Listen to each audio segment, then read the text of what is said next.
Thomas Paine, Sam Adams, Benjamin Franklin. These men spoke up for what they thought was right. From their courage came such documents as the Declaration of Independence and the Constitution of the United States. From their willingness to speak what was sometimes unpopular but right, we enjoy such liberties as freedom of speech, the right to keep and bear arms, and freedom of religion. There are those who still wish to oppress our freedoms, and there are still patriots willing to stand up and defend life, liberty, and the pursuit of happiness.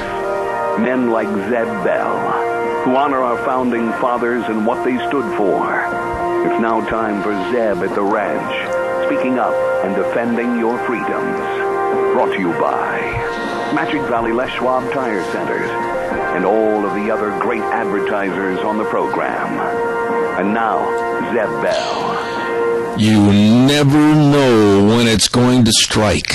Yep.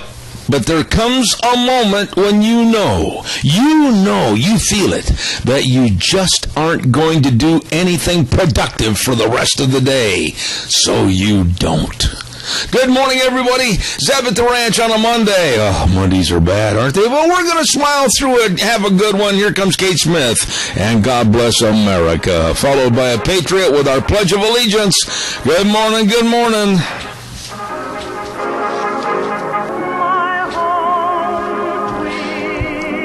Oh, good morning, good morning. I'm Zeb Bell, Zeb at the ranch, and thank you very much. And our major sponsor, we'd like to say thank you very much to your Magic Valley Les Schwab Tire Centers, all 7 locations, along with some of our great advertisers that include Lease Furniture, Floors, and more at 459 Overland in Burley.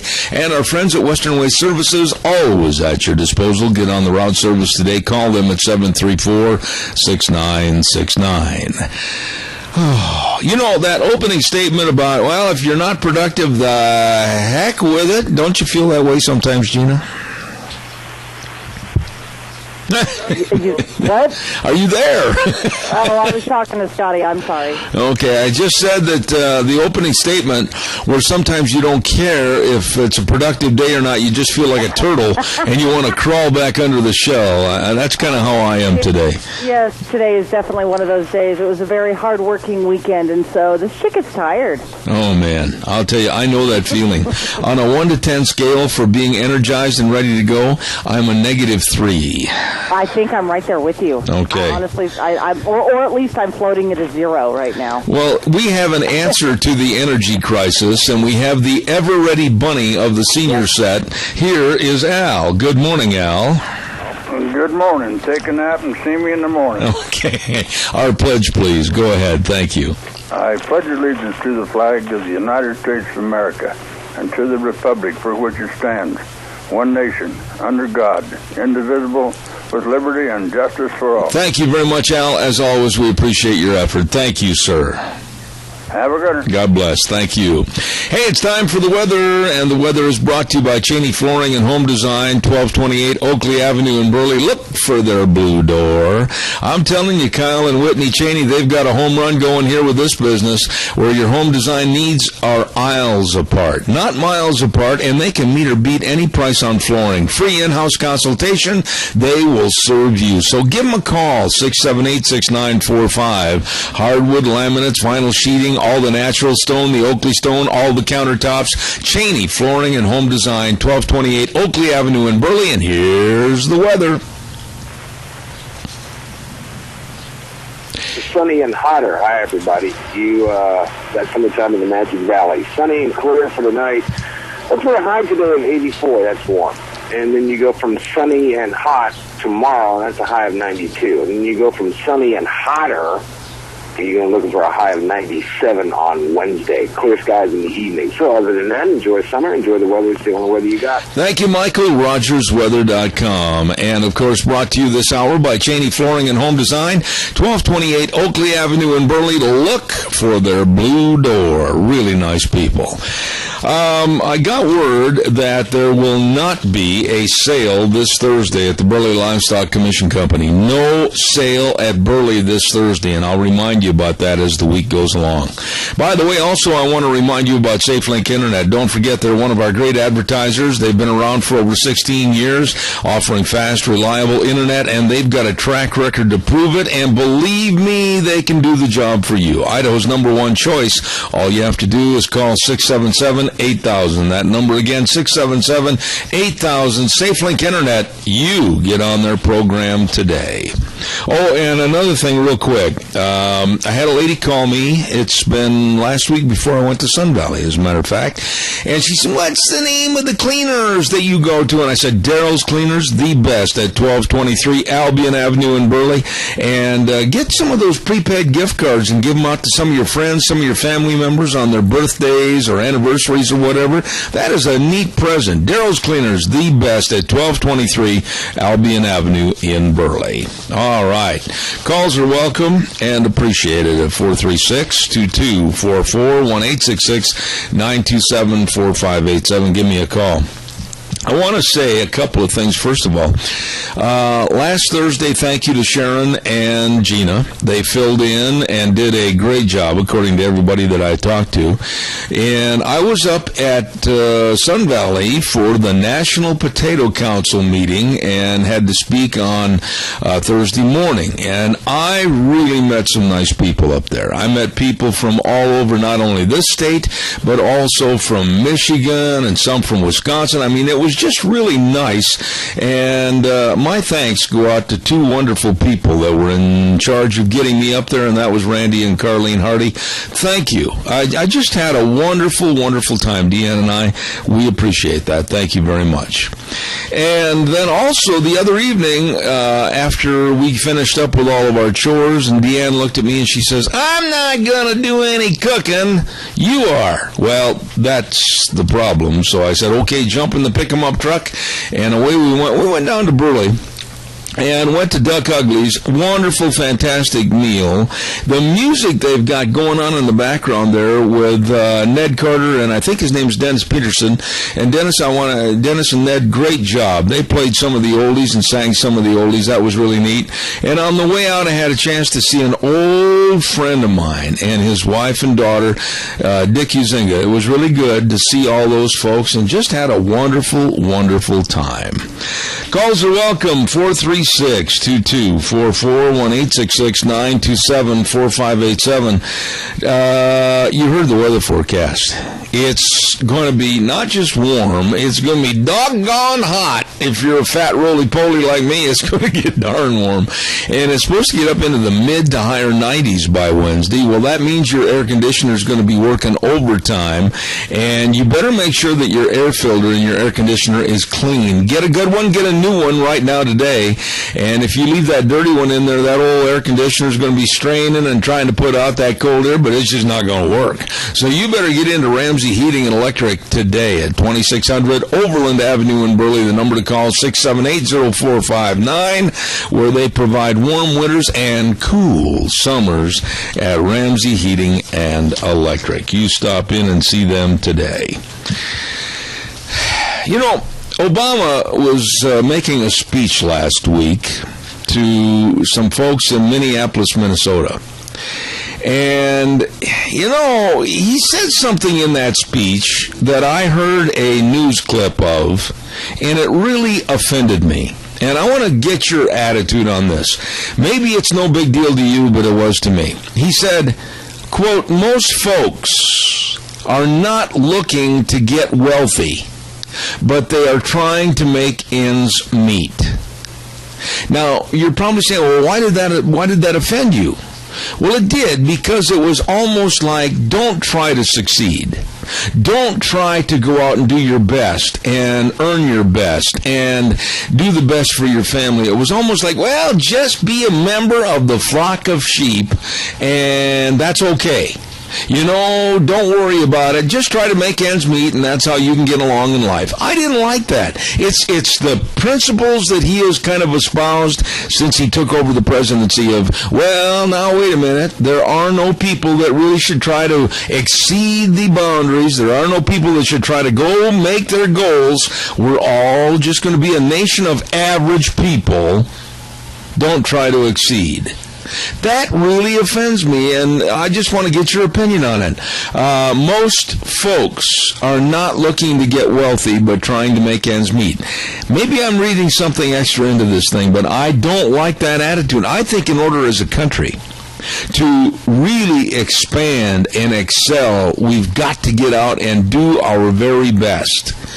And staying like everybody's a flock of sheep, no matter what, no success, I don't like that attitude at all.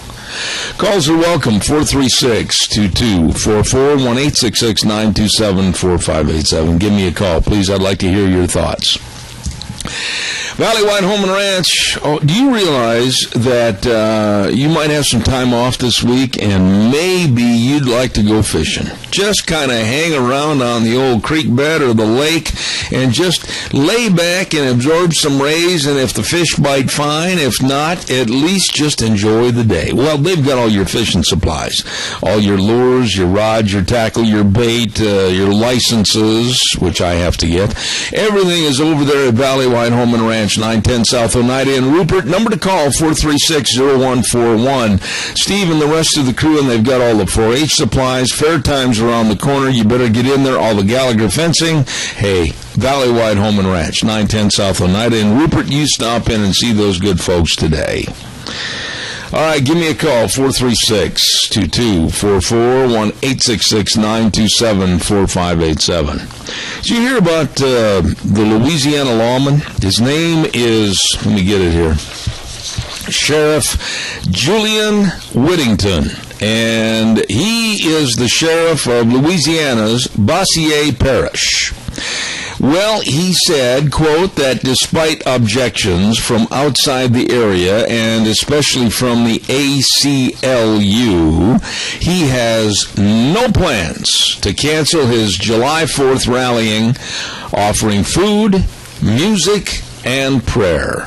He said, not only am I elected to serve the people of Bossier Parish, but I live here and my family lives here, and I think Bossier Parish is a better place with Christianity and Christian values involved in it. I'm an elected official. I'm also a citizen, and I think that's what's best for us is to believe and have faith. I just absolutely admire this man, and he's going to go ahead with his 4th of July party of prayer, music, and food, regardless of what the ACLU says. Good for him. Good morning, caller. You're on the air. Good morning, Zeb. You know, we've got a generation coming up that it's being programmed to let the good times roll. The money will never run out to support them. We've got all these countries down the south of us now as governments telling them to go up to the United States there and you live like a king for the rest of your days. And after 6 months on welfare, you'll be driving a Cadillac Escalade. And the taxpayers will pick your problems up and take care of them for the rest of their lives. Well, Tony, you're right. What we've got going on. Well, I agree with you, but instead of caller number 2, don't you go away, I'll be right there. But, Tony, I think what you've touched on is exactly the truth, that now people are being told they don't have to work for the American dream. Somebody's going to give it to them. Well, pretty soon there won't be enough taxpayers out there to support these people because they're going to break the bank. We'll be taxed into extinction. And then what happens? Absolutely. They'll be in worse poverty than when we're in the country that they live. You've hit the nail right on the head, and that is exactly what's going to happen. Frosty's going to talk about that at 9:06 this morning. I appreciate your call as always. God bless you and Mary. You, again, hit the nail right on the head. Thanks. I appreciate it, Tony. Okay, thank you, Zeb. You betcha, buddy. He's spot on. He's spot on, man. We're not offering a chance for them to earn the American dream. They're asking to have it given to them. Good morning, caller. You're on the air. Good morning, Zeb. Hi, Carl. Yeah, I feel kind of bad that our president is taking the get up and go away from our youth. And that's what it sounds like to me. Well, when you say to people that, well, now, wait a minute, most folks are not looking to get wealthy, but trying to make ends meet, that really offends me, Carl, because you know something? I believe in the old Army, United States Army credo that says, be the best you can be. Why not? Why not reach for the stars? Why not be able to buy that boat and enjoy going to the lake? Why not be able to have that nice car? Why not be able to take the kids to Yellowstone? Why not, Carl? Well, because he wants a socialist nation. That's right. And once it's a socialist nation, you'll be able to do a few of those things. But Great Britain, you don't see those folks traveling much. You know, it's with $8 a gallon gas.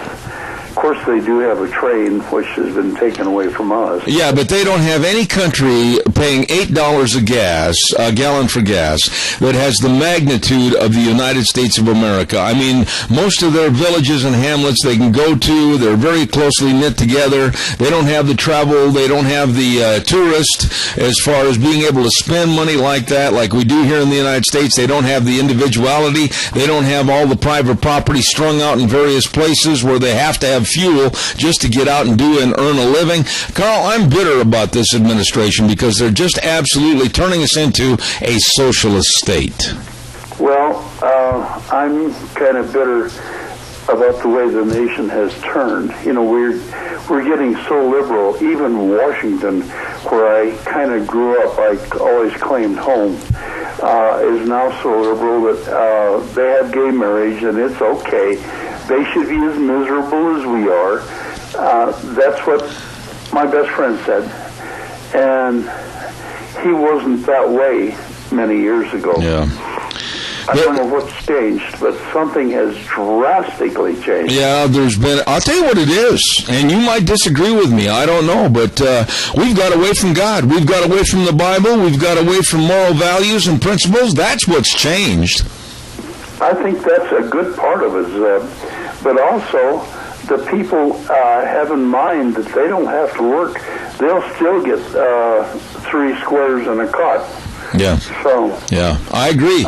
It's always good to hear your voice, my friend. God bless you, and I hope you're having a great week. Thank you, and I want you to have a frantic 4th. Okay. It will be. Thank you. Oh, thank you very much, Carl. I appreciate your call. Denny's Restaurant, don't forget, 611 Overland in Burley. Oh, I love this place. Oh, I love that menu. Oh, I love breakfast, and that's what I order when I'm in there. Breakfast any time of the day. Breakfast, lunch, or dinner. I love breakfast. You can get in there, and by the way, too, they got the gift cards, too, so you can give somebody you love and care for and really want to be friends with a really nice gift. Thomas and the rest of the crew, Terry, wow. I mean, we're so happy being at Denny's Restaurant for our Zeb's Lunch Bunch. It's been phenomenal, and they've got free Grand Slams celebrating your birthday. Just go in and prove it's your birthday, and look at that, you're going to eat high on the hog. You better believe it. At Denny's Restaurant, 611 Overland in Burley. You stop in and see those good folks today. Also, our friends at Barry Equipment and Rental. Eli and Nick and the whole shooting match.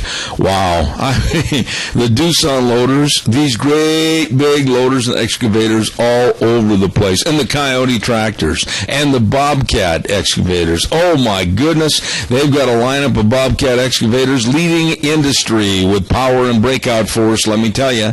Great lease payments, great financing. If you're buying or leasing, Barry Equipment and Rental is the place to go. And believe me, they've got locations on Addison Avenue West in Twin Falls, South Lincoln, Jerome, and West Highway 30 in Burley. The best with the whole crew at Barry Equipment and Rental. You stop in and see those good folks today. All right, give us a call. 436-2244, 1-866-927-4587. This sheriff down in Louisiana, he said, I don't work for anybody in Washington. What they do, what they say, I couldn't really care less. And basically, he's telling the ACLU and others that are against anything to do with religion, stand back, get out of our way. We're going to do it the way we want. We're going to feature patriotic and God-lifting music. God bless them for that. And many of the residents, most of of the residents agree with the sheriff, and they say everybody has a right to their opinion, and I think the minority has forced a lot on us. The majority of people believe in God, and we're going to have our party. And Governor Bobby Jindal, a Republican, was there last year, as a matter of fact, at that party at Bossier Parish with Sheriff Julian Whittington. God bless them all. I hope they all respect the flag, have a prayer, and enjoy the 4th of July. What are your thoughts? Give me a call, 436-2244, 1-866-927-4587. Give me a jingle. Let's see. We also want to remind you the Silver State Stampede comes up next week on July 10th, 11th, and 12th in Elko, Nevada. Wow. They put on a festivity. And they're going to start Thursday night the 10th with a great big kickoff party. Wow, it's going to be great. Old West bronc riding and tri-tip sandwiches, and it's going to be fun. Great big Western trade show, and then the PRCA rodeo on the 11th and 12th. It's outstanding. Fun at the Elko County Fairgrounds with a great big Silver State Stampede on July 10th, 11th, 12th. Don't you miss it. Going to be absolutely fantastic. Give me a jingle, 436-2244, 1-866-927-4587. Let's see. I want to talk a little bit about Lois Lerner. Really? I am not a computer person. I have never bragged about being a computer person. I can turn it on and I can play with it and try to see if I can get something on and or accomplish, but don't bet on it. But really, Lois Lerner and the IRS, the emails are gone. I was listening to a techie this morning on television and said no matter how advanced or not advanced you are in computer sciences, this person said really they're not gone. IRS, Lois Lerner, and others, they're lying about losing the emails. And like this techie said, all you have to do is get another computer. If your computer is fried, plug it in, you'll have the emails. And even Lois Lerner's lawyer said she felt bad when the computer burned up. She felt bad when the emails were lost. I'll bet she did. There is so much, according to the people that understand what's going on, incriminating evidence that Lois Lerner and 6 other people have on their emails. We probably will never, ever find out what happened, what really happened. Calls are welcome, 436-2244, 1-866-927-4587. Give me a call. Hey, by the way, there's a lot of people that are supporting the Rupert 4th of July this week. A lot of great businesses, including Mad River Laser at 502 East Street in Rupert, next door to the Idaho Youth Ranch, right there on the square. And family reunions, I'm telling you, they're having a grand opening the week of the 4th of July celebration, and that's this week. So you better get on in there. And they've got quality, and I should say quantity discounts available, and their service is absolutely fast. They've done so much for me, including all those nice steak knives that we passed out to a lot of people. Well, I'll tell you what, they can make and do anything you want at Mad River Laser, 502 East Street in Rupert. You stop in and see them today. And also our thanks to Magic Valley Carpet. Oh, those are nice people at, of course, 613 D Street in Rupert. And they got all your flooring needs, and they've got professional installation with over 35 years of experience in all floor coverings, all your carpet, hardwoods, laminate, everything. Family owned and operated since 2005. Magic Valley Carpet. Thank you very much.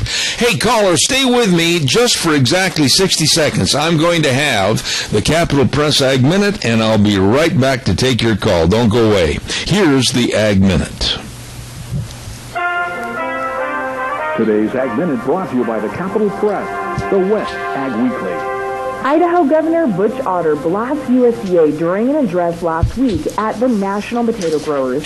He said USDA unilaterally continues a ban on fresh white potatoes in the federal Women, Infants, and Children Nutrition Program, contrary to the wishes of Congress. The Republican governor referenced language, including the federal appropriations bill passed last winter, indicating it's the sense of Congress that USDA should reverse its ban on spuds in WIC. Regardless, the final rules revising WIC packages were approved in March with the potato exclusion still in place, though USDA agreed to ask the Institute of Medicine to commence a scientific WIC foods review in 2015, a year ahead of schedule. For more agriculture news and information, turn to the West's Ag Weekly, the Capital Press, and capitalpress.com. All righty. Thank you very much for holding in your patience, caller. Go ahead. You're on the air. Thank you. Good morning, Zeb.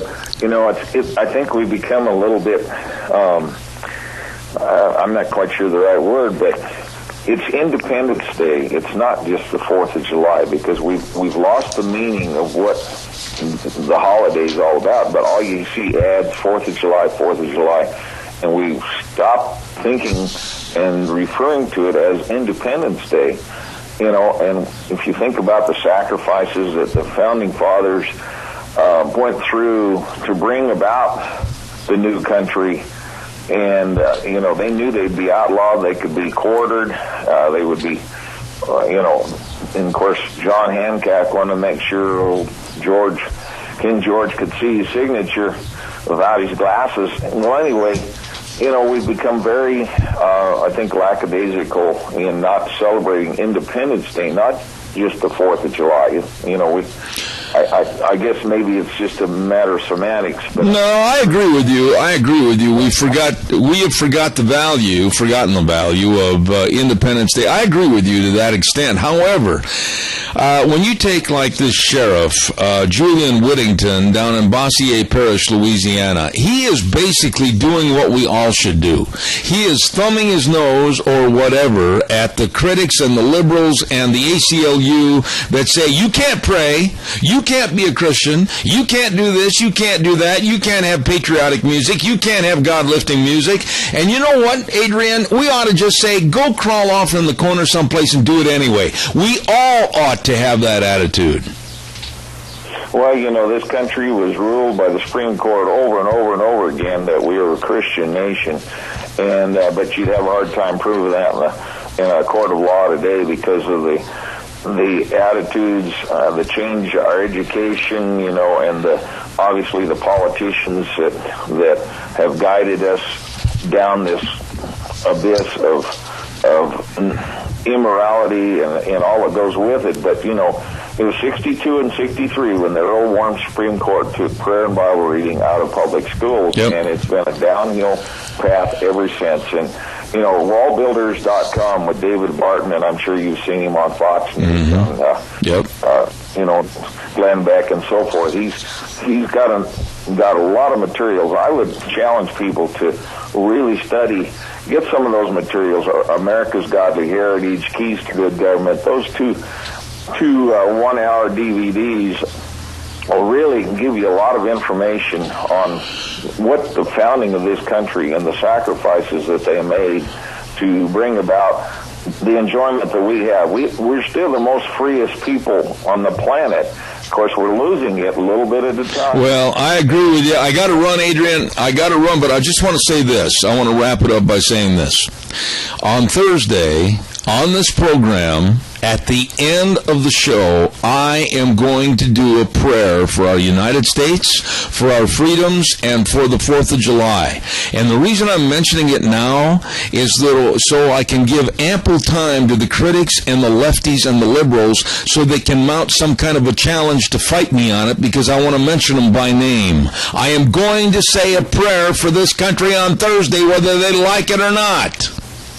Well, we need to be praying for our country every day, morning and night, because we certainly need it, and we need God-fearing people to stand up against the tyranny and the the atheism and all the stuff that's trying to destroy our freedoms, they haven't a clue that the editors of the Times News, for example, I mean, it's just editorial after editorial. So anyway, have a great day, and I appreciate what you do for our country. And people, let's stand up and take a fight. All right, Adrian, as always, thank you very much. I appreciate your call. Happy 4th of July. Happy Independence Day. Thank you very much.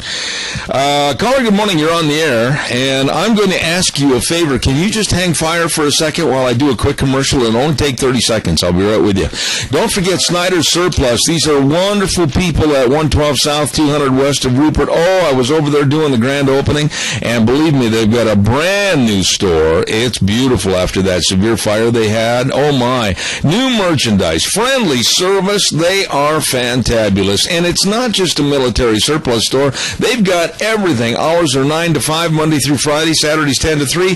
Please get on in there to Snyder's Surplus. Tammy, Leland, the whole crew, really nice people serving you at Snyder's Surplus. Good morning, caller. You're on the air. Good morning again. Yes, sir. You were talking about Lerner and them guys like that. You know something? All this has got to go through, what's his name, Holder, Attorney General. This is his job to put a stop to this stuff. But what do you got? He's a flunky monkey for Obama. Oh, absolutely. They're the best of friends and cohorts in crime, and investigations are laughable when it comes to the Department of Justice and Eric Holder.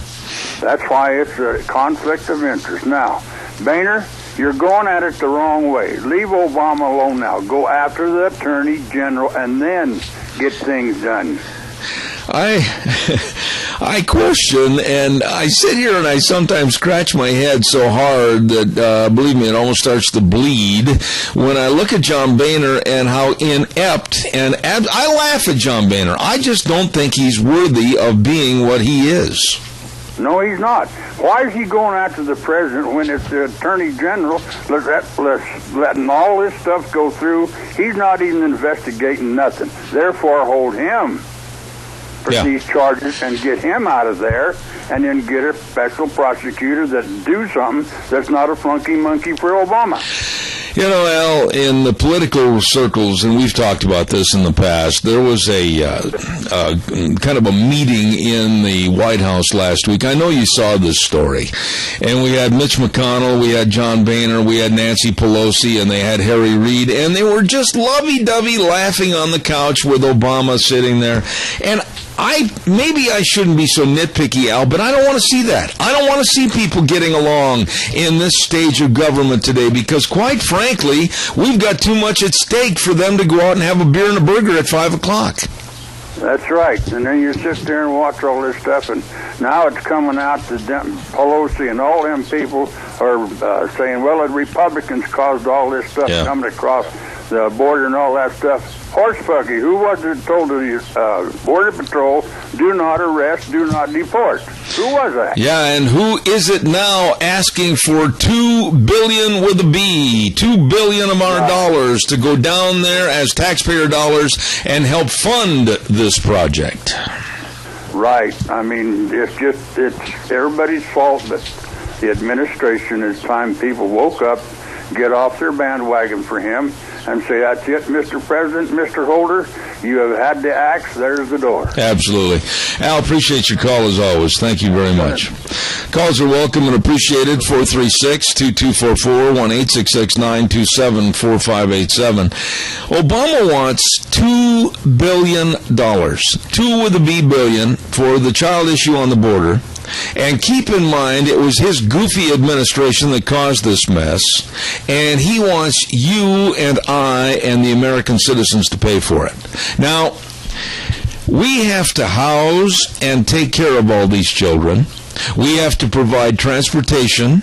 We have to provide medicine. And by the way, I am very concerned. I talked to some people down in the border regions, and they are also very, very concerned about the disease factor on these unvaccinated youngsters coming into this country.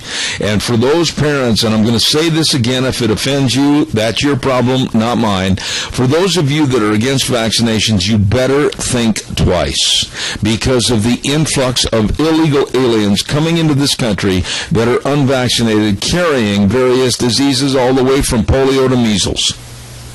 Do not subject your children to what's happening in this country with the unvaccinated coming in and bringing in those dreaded third world diseases again into this country. So we're responsible for providing transportation, medicine, food, clothing. Why? Why are we responsible? Now, there are those in the audience that are all of a sudden going to raise up and they'll start railing against me. Well, it's the humanitarian thing to do, Zeb. What's the matter with you? Wait a minute. Humanitarian thing to do? What about the parents and the family members of these kids? Where was their humanitarian experience towards their own children? How does somebody... I still haven't had an answer to this. Nobody has called into this program and given me an answer on this. How does a parent, how does a grandparent, how does an aunt and uncle put a 5-year-old or 4-year-old child in the hands of complete strangers and say to them, take them to America? How do you do that? How do you basically shun your parental responsibilities and send your child off into thousands of miles of arid desert, not knowing the final outcome, with the response, and you know the response at the end, if they make it, and then, of course, the Obama administration, with welcoming arms, will say to the parents, oh, come on up and take care of your child. Now, I was reading a story this morning that scares me, and I'm going to talk about it with Frosty. But they are estimating that there will be 4 million illegal immigrants per year. Frosty has been telling you this for a long time, that we are looking over the next decade of just literally millions upon millions upon millions of illegals coming in because of this current stature, I should say, of what the Obama government is doing or not doing. 4 million a year. Living on our money, starting with these kids. And we're supposed to be responsible? Maricopa County Sheriff Joe Arpaio said it the best, and I agree with him. We need the military down on the border. And then we need the military to fly over the border and let Mexico know we're going to do this. We're going to stop the illegal invasion of our border. Name another country in the world to me. Please, somebody call me. I don't care if you're traveling through here, you're from Iowa or whatever. The number's 436-2244, 1-866-927-4587. Tell me another country that allows to have this kind of border invasion that Obama is perpetrating. Please give me a call on that. 436-2244, 1-866-927-4587. While I'm waiting for your call that I know is coming in, you know, every year I look forward to the Oakley Pioneer Days. I do, because I know that all those people involved in the Oakley Pioneer Days, they are kind of laid-back cowboy buckaroos that know and they really practice having fun. Now, this year, they're going to have a theme called A Flood of Blessings, and their event's going to be July 15th through the 19th, and it's going to be ripping good. They have added a night of that 4-cylinder bump and rub car race. Oh, my. 2 big nights. They're going to have it on Tuesday and Wednesday, July 15 and 16. Woo, the mayhem continues. It is going to be wild. And then they got Thursday night a great big gymkhana, and on Friday and Saturday, their rodeo, and they're going to have huge parades. They're going to have the Goose Creek Runoff, Chuck Wagon Breakfast. I mean, wow. They put together a series of fun for the entire family at Oakley Pioneer Days with the message again, A Flood of Blessings. And that's going to be in Oakley on July 15th through the 19th.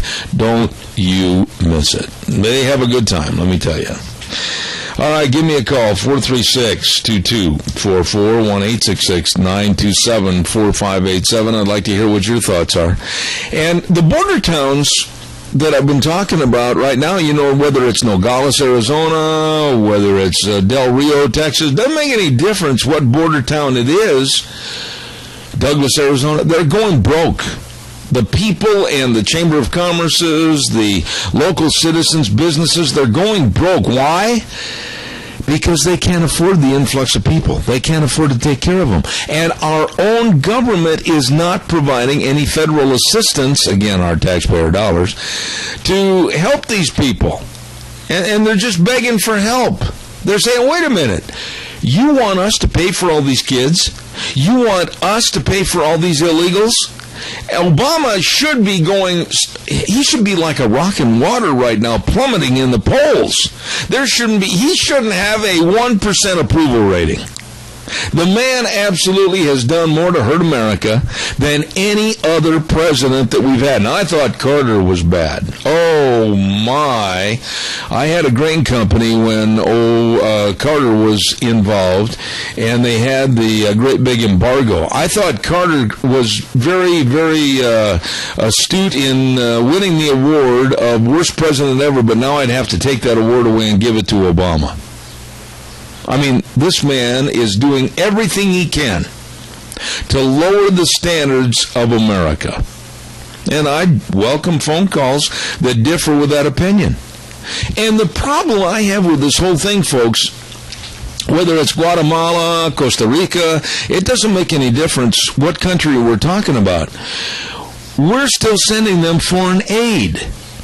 We're still sending them millions upon millions upon millions of dollars in foreign aid, and Obama wants to take $2 billion, oh man, it's hard to say that, $2 billion of our tax money to support the child issue on the border. Why? Time for the weather forecast. I got to get out of this for a minute. I'm so frustrated. Burley Glass is going to bring you Michael Rogers weather for this hour. Callers, bear with me. I'll be with you in just about 60 seconds. Burley Glass, 1029 Overland Avenue in Burley, working hard to provide great service to all the communities in Magic Valley. Summer's here. Update your windows before the cold weather comes back. It's terrible when the cold weather comes back, and if you need new windows, get the best with Leslie and Gentle Ben at Burley Glass. Absolutely. 1029 Overland Avenue in Burley, 678-1459. Here's Michael Rogers weather. Hello, everyone. Michael Rogers from MichaelRogersWeather.com. Sunny and hot. How about that? Not only for the day, but for tomorrow, and also for the day after tomorrow. Clear tonight, overnight lows will be in the 50s. You're going to be in the mid-80s, working your way up to the upper 80s for today. Hot tomorrow. You're going to be mid-90s for tomorrow. Other than that, enjoy summer. Enjoy the weather. Some of the weather you got. Thank you, Michael Rogers. Brought to you this hour by some mighty fine folks. Gentle Ben and the crew at Burley Glass. Check out great windows for your home at 1029 Overland Avenue in Burley, Burley Glass. Good morning, caller. You're on the air. Yes, good morning, Zeb. According to the four-star general that was on 25 yesterday, America is within months of being attacked again. Now, here we are surrounded, basically, like the old wagon trains. The drug cartels are in control of the border. Muslim terrorists are sneaking in, and we're surrounded by terrorist training camps in this country. That president needs to be charged with treason for assisting the overthrow of America. Tony, I revert back to a book, and you know what I'm going to talk about, by Martin Moyer. It was called Twilight in America. And it was about all the different terrorist cells that are springing up and practicing right here in America. And I shudder to think this, but I want your comment on it. If all of a sudden there's a call to jihad and all of these various terror camps, whether it's upstate New York, whether it's over by Bend, Oregon, doesn't make any difference where, Texas, etc., they've proven that they're there. If all of a sudden there's a call to jihad and these people, these villainous terrorists, decide to disrupt America, look at the havoc that they can wreak, and nobody seems to care. That's right. They can go after our power supplies. They can go after our water supplies. They can go after our communications. And where would we be? We wouldn't have any food, we wouldn't have any water, we wouldn't have any power. What is this guy waiting for? What are we trying to do by doing nothing? I mean, this is an obviously naive question, but what are we doing by doing nothing? Why are we just accepting these people into the fold? I don't understand it. Quite frankly, they're saying, well, they have their First Amendment rights to practice and do and say what they want. Tony, these are people that want to kill us. Well, what we need right now is a military takeover of our government, because the generals are fed up. A lot of our military veterans you talk about are fed up, and I think that is the only solution before we have major attacks on bridges, water supplies, communications, and the rest. Why do you think, and answer this question from your neighbors in Twin Falls and other places, why are we so naive and why are we so basically dumbed down into thinking that these people, these terrorist groups, these little bubbles around the United States don't exist? We've got too many people in this country that are bombed out on marijuanas and booze and everything, and they figure nothing can ever happen to the United States of America. But under this jackass we've got in the White House, it can very well happen, and this general summed it up pretty good yesterday. We're in trouble. Yeah, I think you're right. Look at the border insecurity, look at the mess with the economy, look at our foreign relations, if you want to call it that. Just look at the entirety of what kind of chaos this administration has led to the last 5.5, 6 years. Wow. I mean, I'm really scared as to what's going to happen by the time this man leaves office. Well, the older generation knows that. I've lived through a bunch of wars, and I know what's going to happen, and so are a lot of the older veterans that served the country. And the younger generation can't seem to get that through their thick skulls. I couldn't agree more. Tony, again, I appreciate your call. Thank you very much. You're welcome. Thank you. Think about what's going on with the border situation. I mean, the infiltration of all the bad guys. The Border Patrol, as I stated last week, they're nothing more now than babysitters. They're having to go out and buy pablum and diapers and be nothing more than glorified babysitters. And it almost seems like, well, the bad guys are going, borders are wide open, come on in. Caller, good morning, you're on the air. Good morning, Zeb. This is Jeff. How you doing today? Not too bad. Go ahead, sir. Well, I'm a little wound up on this immigration thing, and, one thing about me is I don't mind immigration as long as the people that want to come to our country go through the proper channels and do it in a legal fashion. We actually need some immigration workers from Mexico, especially in this area, to do let's put it for another word, a statement here, the work that the white man doesn't want to do. Yeah. Like on the dairy farms and some of the ranches and stuff. The Caucasians, they don't want to do that work. That's beneath them. Well, I can't argue that at all. Jeff, I agree with you. I totally agree with your thoughts and everything that we need labor. There's no problem there. We can conduct it with paperwork. We can conduct it so that we know who they are. We can conduct it so that they pay a tax, that they pay their fees that are responsible as working up here in this country. It can all be controlled. It can all work, but we don't have to have this massive influx of third world countries coming in that we have no idea what they have for diseases. We have no idea what their intent is. We need to have a controlled border. Yeah, we need that control so we can, like say, keep the diseases out, because a lot of these people have diseases that, have basically become non-existent in our country because of our restrictions on immigration and the vaccination programs that we have in this country. I mean, I got all the... Man, I was a kid, I felt like a pincushion when I was getting vaccinated, But, this mass influx of immigrants, and they don't try to sneak across the border anymore. They just walk across and go, hey, here I am, take care of me. Yeah. I appreciate your call. I appreciate your call, Jeff. I've got to run and do a commercial quickly, but I do thank you for your call back. Thank you very much. Thank you. You know, this situation that we have here is so ridiculous. It's close the borders. Just close the borders, and legal entry is only going to be accepted. Close the borders. And I don't understand why the richest, most valued country in the world allows this kind of kind of a comedic approach to protecting our borders. Abbott and Costello approach. Who's on first, what's on second? Just close the borders. It's not that tough a deal. Joe Arpaio, Sheriff of Maricopa County, and others absolutely would exhaust every effort to help support the military in closing down our borders for legal immigration.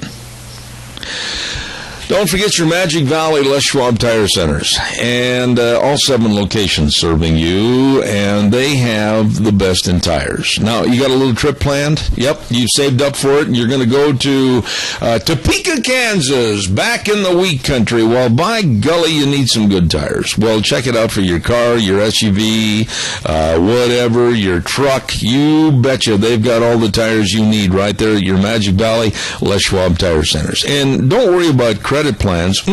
They've got 4 easy credit plans available for you. So please stop in and see them. And don't forget, a little trouble with the brakes? Well, they've got amazing, great brake service at all 7 locations. With Lane and Rupert, Dave on Blue Lakes and Twin, Mike and Buell, Mike and Jerome, the Twist family over in Paul, John on Poland in Twin Falls, and Randy on Overland and Burley. Your Magic Valley Les Schwab Tire Centers. Got time for another call before we leave for this hour. Give me a jingle, 436-2244, 1-866-927-4587. And I'd like to hear from you on our thoughts regarding immigration. We're going to be talking to Frosty about that in just a few moments. And we've got a full plate today. We're going to be talking also at 9:30 next hour to Kelly Fedoruk. Supreme Court of the United States is going to make a decision. They might have already made the decision this morning. It might already be looming on the wire services across the country as to whether or not they're going to rule in favor of Hobby Lobby and Conestoga Wood as far as going against Obamacare. We're going to find that out. And then we're going to be talking to Alan Johnson with the Rupert 4th of July Committee next hour. We got a full plate next hour. And then at 10 o'clock this morning, we're going to be talking to Mac Zimmerman and about the Export-Import Bank and some of the things people don't know about that bank and the hidden costs to you and I, the taxpayers. And then also Thomas Fletcher is going to be coming on talking about working families trying to make a living with Obama as president. Not easy. All of that and more coming up on Zeb at the Ranch. We'll see you in 6 minutes.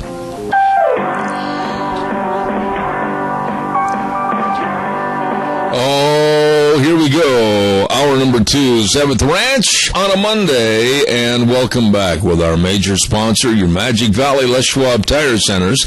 All 7 locations serving you, along with some of our great advertisers, including Lee's Furniture, Floors, and more at 459 Overland and Burley, and our friends at Western Waste Services.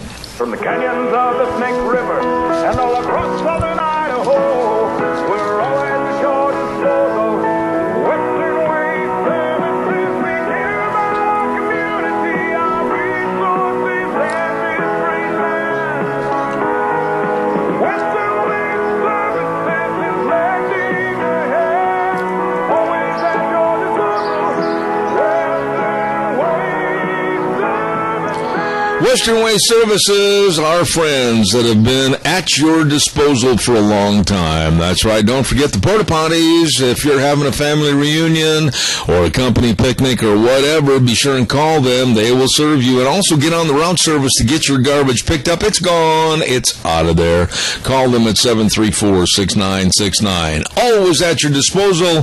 Western Waste Services. Absolutely. Hey, don't forget, too, on Thursdays, Vicky's Country Garden brings you the program named after after me, Gardening for Idiots. Yeah, that's going to be at 9:12 on Thursdays. Vicky's Country Garden with all your gardening needs, all your landscaping needs. Answer all your questions. 185 South 600 West of Paul, 438-5663. And also our thanks go out to Hanson Mortuary at 710 6th Street in Rupert. Wonderful people serving other people. Hanson Mortuary, 710 6th Street in Rupert. Number to call, 436-5636. And believe me, always upholding the highest ethical standards with unquestioned integrity, serving you and your family, that every life is worth remembering. Please give them a call today on pre-planning of funerals, 436-5636. Hanson Mortuary with Joel Heward in Rupert. I'm looking forward to this conversation this morning because this man is a straight shooter. He's always been a good friend to this program, and I know he is as upset about this absolute ridiculous mess caused by the Obama administration on our border. Frosty Wildridge, Golden, Colorado. Good morning, sir. How are you? Good morning, Zeb. Always a pleasure, sir, and happy Monday morning to you and to your listeners. And yeah, we're facing some strange and truly unfortunate situations on the border, brought to you by not only this president, who is in violation of his oath of office, but also the former President Bush, and then the one before him, and it goes down the line. We have not engaged or enforced our immigration laws since 1986 and before that. And the same culprits, whether it's a John McCain or a Barbara Boxer or Dianne Feinstein or a Charles Schumer from New York or a Carl Levin from Michigan, and right on down the line, our representatives elected by us, because we are the bosses of our government and how it functions. We simply have not elected people who would stand by the Constitution, and now we are seeing a president taking the law into his own hands and simply not enforcing it. And I understand that now we've up to 52,000 unaccompanied children crossing our borders, and literally we've got Border Patrol officers changing diapers. And somebody's facilitating this. Of course, the Mexican government is facilitating it, and this thing is not going to end. Some experts, as I have researched this thing, have said that there will be well over 100,000 unaccompanied children marching up through Central and South America and right into the waiting arms of the Border Patrol as they rush the borders. And you're not seeing anything done to stop it. And that's what's happening. That's what we have voted into office. That's the kind of president we have, and you could expect more of it, Deb. Well, okay, a couple of things. First and foremost, I don't mean to sound callous when I say this, but I'm not going to talk about President Bush. I'm not going to talk about President Clinton. I'm not going to talk about anybody beforehand. Okay, the problem's been exacerbated, I realize, through various administrations. But right now, this Obama administration is the one that I am going to condemn, and I mean that word condemn, because this man and his great big liberals, and the way that they want to bring a bigger base to voting for liberalism and Democrats in this country, they're after increasing their base by bringing the children in, and then the aunts and uncles and the grandmas and grandpas and the moms and dads will follow. But what really teased me off, Frosty, is that this administration, Obama personally, his administration, wants you and I to come up with $2 billion with a B to pay for these kids and babysit these kids, and the bad guys, the drug culture, the bad guys that want to come into this country and kill us, they get to walk across the border right now, this minute, and nobody's confronting them. This is lunacy. Without a doubt, it's total lunacy. And again, because the American people have not engaged, there is simply no outcry other than a few voices here and there. This thing is going to continue. And the long-term and the long-range consequences will be felt by all of us, whether it's in Idaho or Washington State or Oregon or certainly in Montana and Wyoming. the long-term consequences will continue to mount because these children, these future Democrats, if you will, these future welfare recipients, these future food stamp recipients, and Section 8 housing recipients are all going to be literally wards of the state.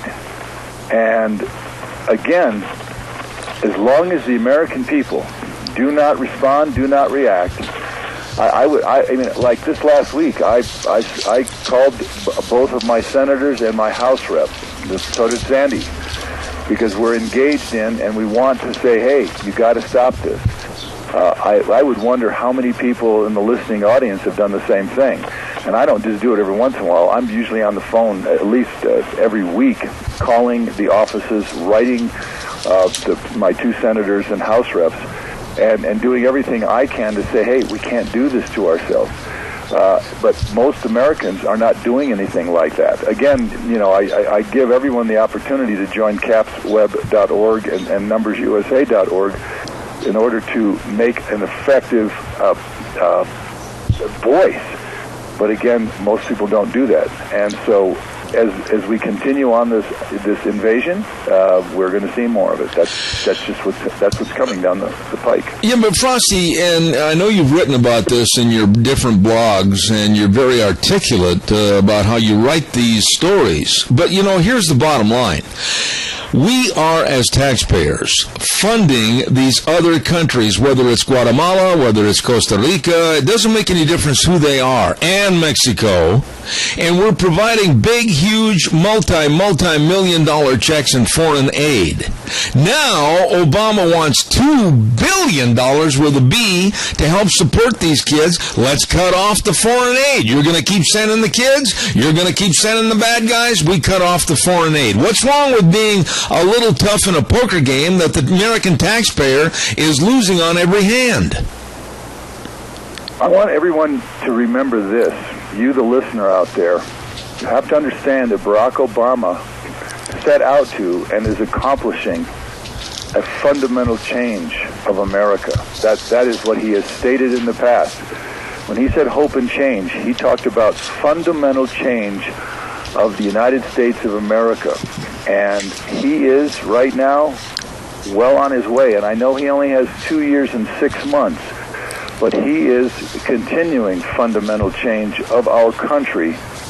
And as long as there are not enough Americans, certainly senators and House reps, to say we want our country the way we have had it for the last 237 years, and we don't want fundamental changes toward welfare and socialism and socialized medicine and right on down the line. We want to have personal accountability and personal responsibility of all citizens. Well, that's not happening. And with these 52,000 kids and more to follow, you're going to see more and more of a socialistic state. And again, most people don't realize this, but Democrats are socialists. Liberals are socialists. They think that everybody has to take care of everybody else's kids or their babies and so forth and so on. You know, the fact is we pay women to have children in this country. We pay them. We pay them billions of dollars. And these women do this. In the poor socioeconomic places like Chicago or New York, the anchor babies at over $350,000 to $400,000 per year, we actually pay these women to have these babies. Some of them have up to, and I remember I did a story on it. One Detroit woman had 24 children. It was reported in the Detroit Free Press. And I read the story when I was working 18-hour days there in Detroit years back. But we're paying these women to have these babies. And then we pay their housing and their food and their schooling and everything else, and they do nothing but just have the babies. It's called aid to dependent children, and it goes right on down the line. And as long as we do that, and as long as no one and few Americans say anything about it, then we're going to have more and more of it, because people who get freebies love to keep getting freebies, and they'll just keep doing whatever it takes to get the freebies, and that's what's happening. I don't know any other thing other than if we don't elect officials to stop it. If we had a president like Dwight D. Eisenhower right now, he would stop this invasion of our country. He did it back in his 1959 or so. But that's not happening right now. So as long as we continue to accept the invasion, whether it's children or drug cartels or everything that goes with it, then we are going to become victims of it. And right now, we're becoming big victims of this massive onslaught of children unaccompanied coming up from the third world. And again, as I've said many times, there are 80 million desperate people added to the planet every single year. They want to come to first world countries. They're going to keep coming to America. Let me read some of an email that Sheriff Joe Arpaio from Maricopa County, Arizona sent me, and I want you to respond. And I'm just going to give you a couple of tidbits here. Quote, we've learned that many of these quote-unquote children are members of the most dangerous gangs in South America. That's one thing I want you to remember that Joe said. Another thing that he mentioned in his email to me was, and what is Obama doing about it? He's holding events at the White House honoring young adults who came to this country illegally. And then he said, I've written to you about this many times before, but just in the jails alone that I run, we are seeing more than a 30% return rate for criminal illegal immigrants. These are worries that we have coming across our border right now this minute. We've got kids that are members of gangs. We've got a president that's honoring young adults who come to this country illegally in the White House. This is total lunacy, Frosty. Zeb, it is very much complete lunacy, but that's what we voted. The 51% of the American people voted Barack Obama back into office. They voted 96% of all senators and congressmen were voted back into office. And so we are reaping the whirlwind of consequences. And again, this is going to continue, because not enough Americans will stand up and speak out or write or demand that we enforce the laws of our nation. And so in the end, we are going to all become victims. And I can't make this clearer. And Roy Beck did it in his book, or in his 10-minute video. It's called Immigration Off the Charts, there at numbersusa.org. I've written hundreds of articles. I've written 2 books on this. Everything I've written is coming to pass. It's coming to fruition. And unless the American people do something, say something, or speak out, we are going to have 100 million more immigrants in our country within the next 3 decades. That is a projected demographic fact. And as long as we don't change it, as long as we continue with the same immigration laws that were started in 1965, and if the 744 bill passes, he doubles the speed from 1.1 million per year to 2 million per year. I can't say this enough, because I'll tell you what, Zeb, no one is responding to this. No one is responding to this. It's just incomprehensible that we're doing this to our country, and our citizens are sitting here watching it happen and not doing anything about it. Well, look at the border towns, whether it's Texas, Arizona, California. Look at the border towns. They are crying for help. They are crying for help. The mayors, the citizenry, they're crying for help. They're saying, hey, wait a minute. We're a border town, and the federal government's not helping us with any funding. They're not helping us with any personnel. We're being told that we have to take care of these kids. We got to feed them. We got to buy them medicine. We got to buy clothes for them. We got to provide transportation. Our own United States border towns, Douglas, Arizona, El Paso, it doesn't make any difference. Frosty, they're being thrown into the abyss by the federal government. Well, they are. And not only that, I want everyone to understand, these children are bringing in such things as polio, they're bringing in Chagas, they're bringing in MDR, tuberculosis, they're bringing in swine flu, and what's really outrageous is they are all being flown or sent by bus to different parts of the country. Yeah. So that we're going to be dealing with all of these diseases that they're bringing into our country. And again, you just won't hear anybody speaking up and say, stop this. You just aren't hearing it, and so we're going to get more of it. That is what's coming to our country, mass immigration, both legal and illegal, and all these little children, because the President of the United States will not enforce the borders. He won't put the military down there, And we are simply going to become, and we are, the victims of this, and it's just not going to end well for anybody here in the United States of America. And you know, Frosty, in all fairness, I looked at a poll that was taken a year ago in June 2013, and only 25% of Hispanics wanted immigration increased into the United States. Even the Hispanics that live here legally, they say, hey, enough is enough. We've got to close the borders down. Nobody is listening, Frosty.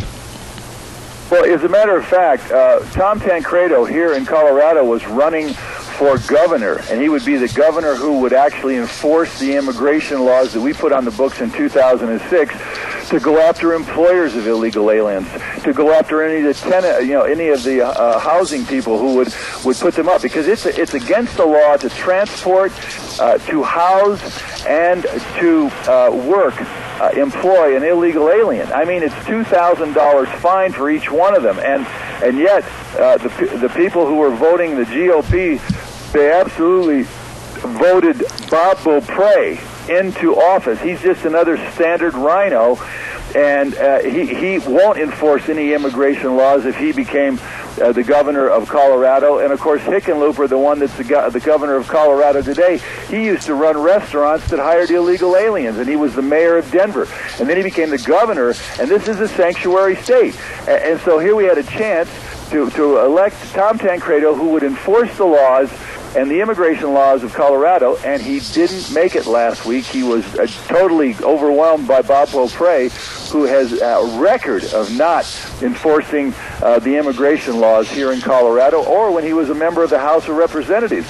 So again, you just have so many people that just don't care or don't do anything to get people elected to move this issue forward. And again, so we all get to be, as I said before, we get to be victims of our apathy. We may get to be victims of our apathy, but you are not apathetic. I am not apathetic. We are voicing our concerns every week on this program. My question is, and I mentioned this to Deanne the other night, we were watching some of the, and I'm just going to call it like it is, imbeciles that they get on television, on various talk shows, various news shows, that are supposedly immigration experts, and they don't know Khmer from Sikkim. I have said for a long time, why in the world are they passing over someone like you that has voiced the numbers, voiced the concern, voiced the problems with illegal immigration for years, and they won't give you even a small voice on the news when you really have hit the nail on the head? You've been telling us about the numbers, you've been telling us about the pitfalls, and they won't give you any audience. What is going on with these people? You know, I don't understand that whatsoever. But I did have a very nice, I want to quote this. On the flip side of the work that Pastor Baldwin does, the people who receive this email and others need to become well read on the commentary of Frosty Wooldridge. He is a realist in the most honest sense of the word and a first-rate, common-sense, logical thinker. Frosty has been sadly ignored by the mainstream media and the movers and shakers, a.k.a. the rock stars of the media, for many years. Yet his frequent columns, articles, books, and commentary precisely measure the economic, cultural, environmental, spiritual, and secular impact that is attacking the very core values and traditions of this republic, of which we are part of. It was by a Michael Bruning. So he stated it right there. The mainstream media does not want to touch or deal with what I'm talking about because it's just too point-blank factual. And they want to just fluff over it, and they want to go over it, and nobody wants to talk about adding 100 million immigrants to this country. And that is a fact, and I thought this same quote could be said about you, because you're standing up and speaking out. But there's simply not enough of us, because I've tried to get on 60 Minutes for the last 10 years. I've tried to get on Charlie Rose. I've tried to get on Matt Lauer and Good Morning America and Today Show and you name it. But the powers that be are making sure that this issue is not being exposed. And so, again, there's some movers and shakers up there with a lot of money that make sure that my voice is completely suppressed But the only thing I will say this, that George Norrie of Coast to Coast AM is going to host me for 2 hours on July the 9th. And you better believe everything that you and I talk to, I'm going to speak to. He's got like 18 million listeners. He's one of the biggest radio talk show hosts in the world. So I'm going to get a voice on George Norrie. That might spawn more interviews and so forth, because, again, no one will talk about this, but yes, you and I are being suppressed by the major media because we tell the truth. We bring it what's going on, and past that, I don't know any other way that I can get my voice out there, Zeb. I will keep trying, and I know you will too. My dear friend in Golden, Colorado, Frosty Woldridge, God's blessings to you. I will talk to you next week, and we'll keep plugging away, my friend. We'll keep plugging away. Zeb, we will plug away shoulder to shoulder, my friend, and God bless you for your efforts. And we will not be silenced, because we are bringing the truth, we're bringing the facts, and we're bringing the understandings to each person that listens to the Zeb at the Ranch each week. And everyone, please support Zeb and make sure that you get his word out, and we take action on that. Thanks so much. All right, my friend. See you next Monday. Thank you. The best. Frosty Woldridge, Golden, Colorado. Thank you so much. Ladies and gentlemen, don't forget Cheney Flooring and Home Design, 1228 Oakley Avenue in Burley. Look for their blue door, and they've got a slogan that really is true, where your home design needs are aisles apart, not miles apart, and they can meet or beat any price on flooring. That's a guarantee from them. And free in-house consultation, too. Kyle and Whitney Cheney, they really care about the beautification of your home. And believe me, the number to call, write it down. Don't forget it, 678-6945. 678-6945. Really good folks. Cheney Flooring and Home Design, 1228 Oakley Avenue in Burley. Oh, they're getting ready. Tomorrow's the big day. Tomorrow is the big day for the Rupert 4th of July celebration. Kickoff at 6 o'clock in the morning. Everybody will be at the City Square for the Christmas in July breakfast, holding their knives and forks and going, serve me pancakes. They're going to have all kinds of fun tomorrow, starting off the festivities. And did it again.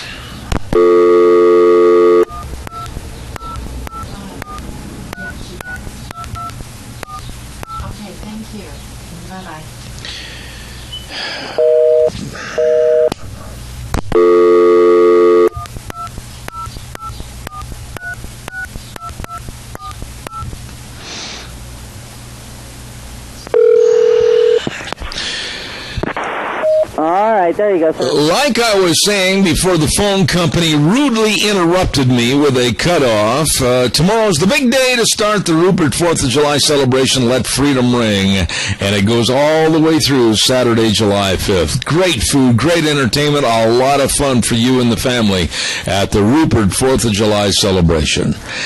I would like to find the culprit. I would like to find the people that are responsible for not finding out the answers on why we're being cut off on this program. And I would like to invite them to a yachting party out in the middle of the ocean. You take it from there. I'm getting a little frustrated.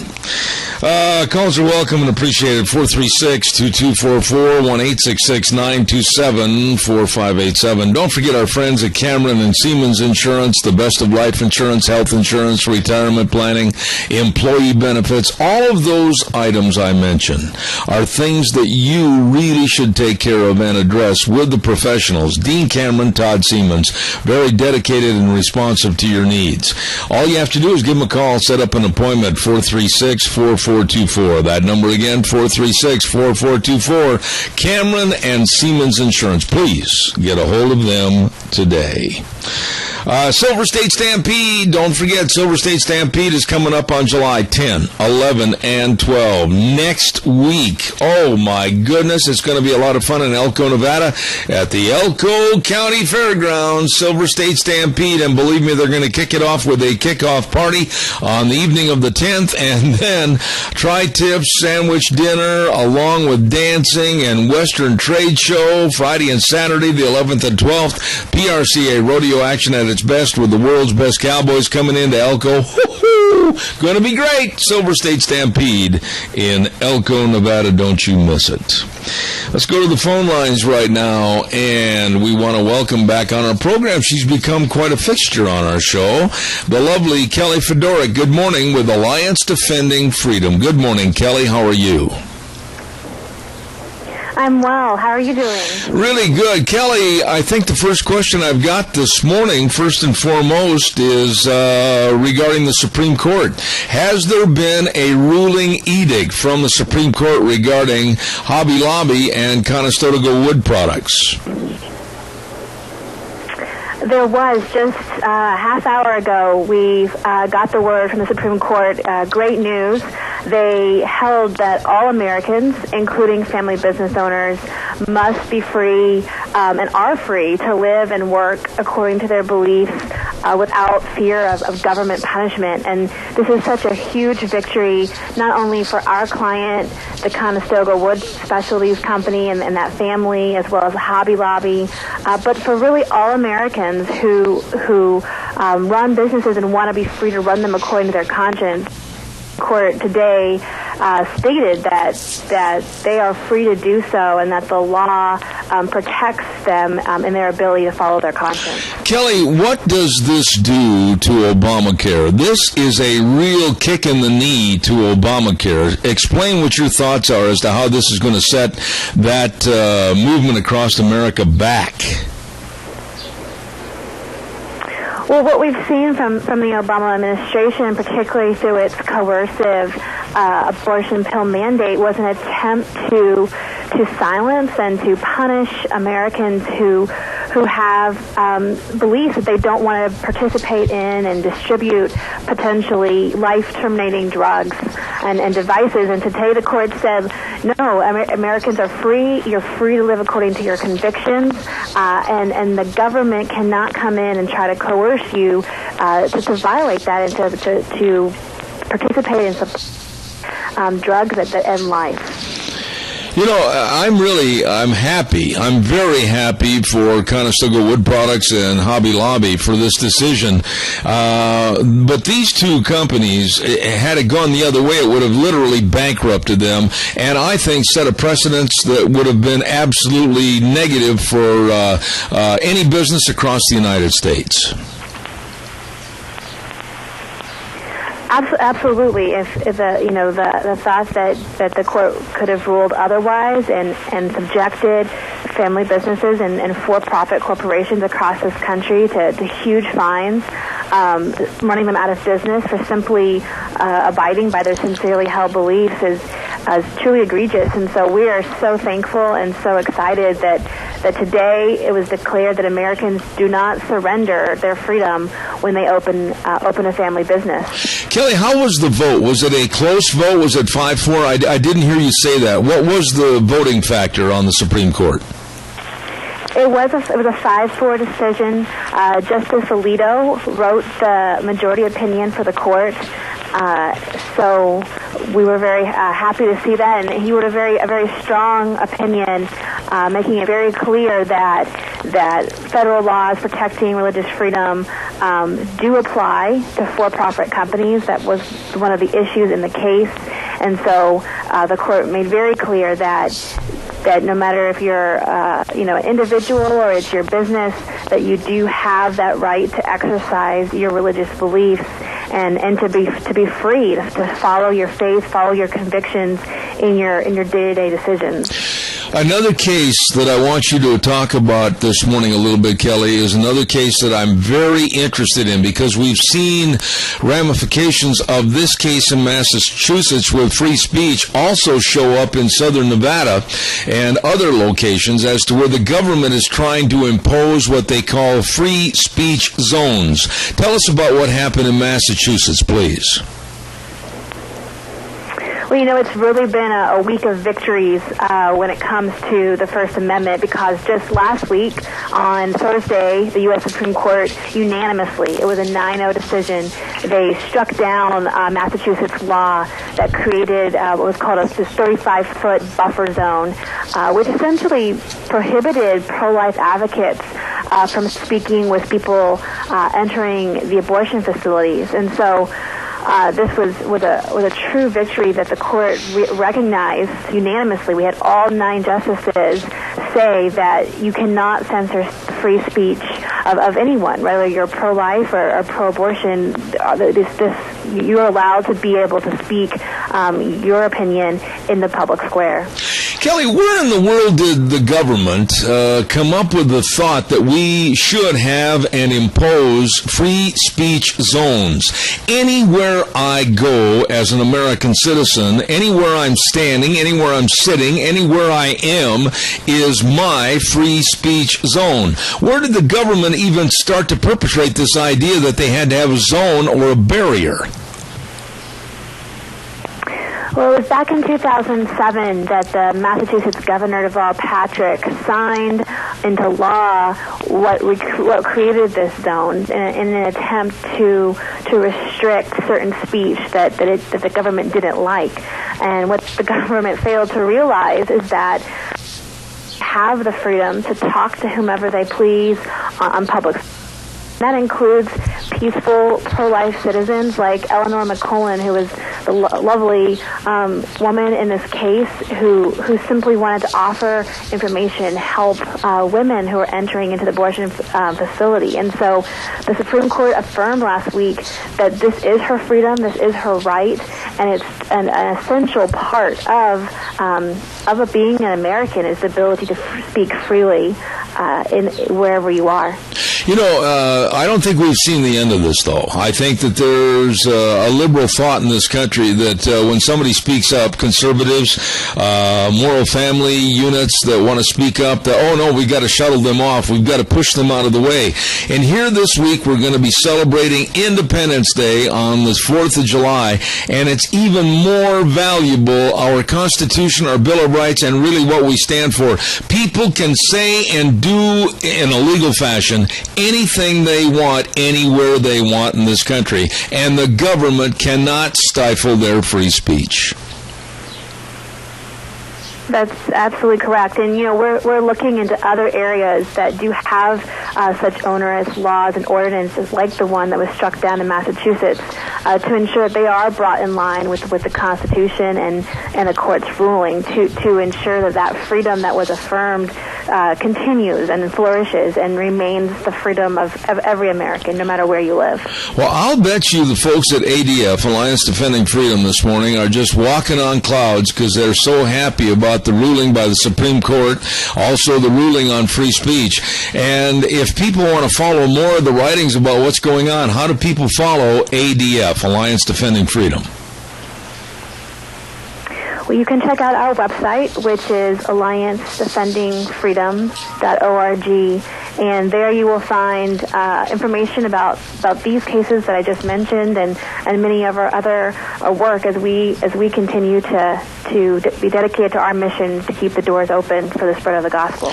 Well, I certainly appreciate all your efforts, and I heard your little organ music going off on your cell phone, so that means you can go answer your phone, and I will say thank you so much, Kelly. God bless you for being on the program this morning, and have a great Independence Day weekend, okay?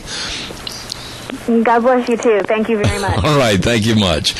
That is quite a ruling, and I had talked to some people that thought is the key word, that the Supreme Court would rule in favor of Hobby Lobby and Conestoga Wood Products, and this sets back Obama. This sets back Obamacare. This was a punch to the gut to Obamacare. And I cannot wait to sit down and read a little bit more of what the Supreme Court had put together as a ruling and why. I cannot wait to sit down and listen to some of the people involved in this case to figure out how it's going to have an effect against Obamacare nationwide. Woo! This is exciting this morning. And I certainly can't wait to follow up more on the Supreme Court decision to basically tell businesses, no, you do not have to be forced forced and coerced into paying for something that you have a moral value against. And we're going to follow up on that story as the day goes along, and also tomorrow morning. Calls are welcome and appreciated. 436-2244, 1-866-927-4587. Let's not forget Lee's Furniture 4th of July sale. 15 months interest-free financing. What? 15 months interest-free financing. Plus, freedom from sales tax. They're going to pay the sales tax on sofas and tables and chairs and beds and accessories. Oh, you better get in there. Great big 4th of July sale going on at Lee's Furniture, Floors and More at 459 Overland in Burley. Listen to this. You can save up to 50% on bedroom sets, and you can save up to 60% on floor coverings, 40% on dining room sets, and 55% on living room sets. Oh, my goodness, run in there today to Lee's Furniture, Floors and More at 459 Overland in Burley. Really nice people. I also want to remind you real quick about our friends at Let's Ride. Oh, my goodness sakes, they are just absolute. They got the ATVs. Vroom, vroom, vroom, vroom. Get ready to go and have some fun. They've got all the street bikes, the dirt bikes. They got it all, and they've got all the accessories. Oh, my. Fun outside in Magic Valley. Yes, sir, and a service department that is second to none. The best you'll find. How do I know? They work on our bikes, and I'll guarantee you, they know what they're doing. Brad and the rest of the crew, outstanding. Outstanding service. So, what are you waiting for? Stop in. They're open today, Monday through Saturday from 9 to 6. They're summer hours at Let's Ride, where the fun is sold. Highway 24 between Rupert and Burley. Really good folks. Hey, Gina, real quick, jump on here with me. That was a huge, absolutely huge ruling by the Supreme Court of the United States, ruling in favor of Hobby Lobby and the Conestoga Wood Products. And I would imagine that you're probably, you're sitting next to the computer and probably seeing all kinds of stories come over.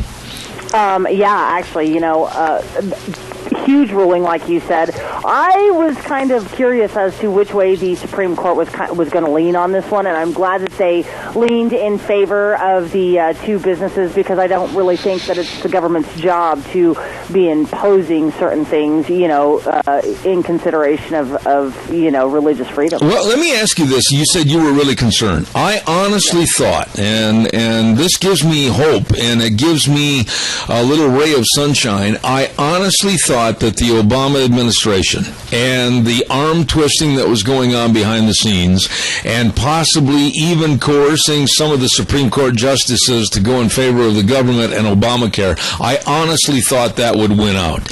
And now that it didn't, I think this could be, and I wish I could get a hold of my dear friend Senator Dean Cameron on this real quick, but I don't have time.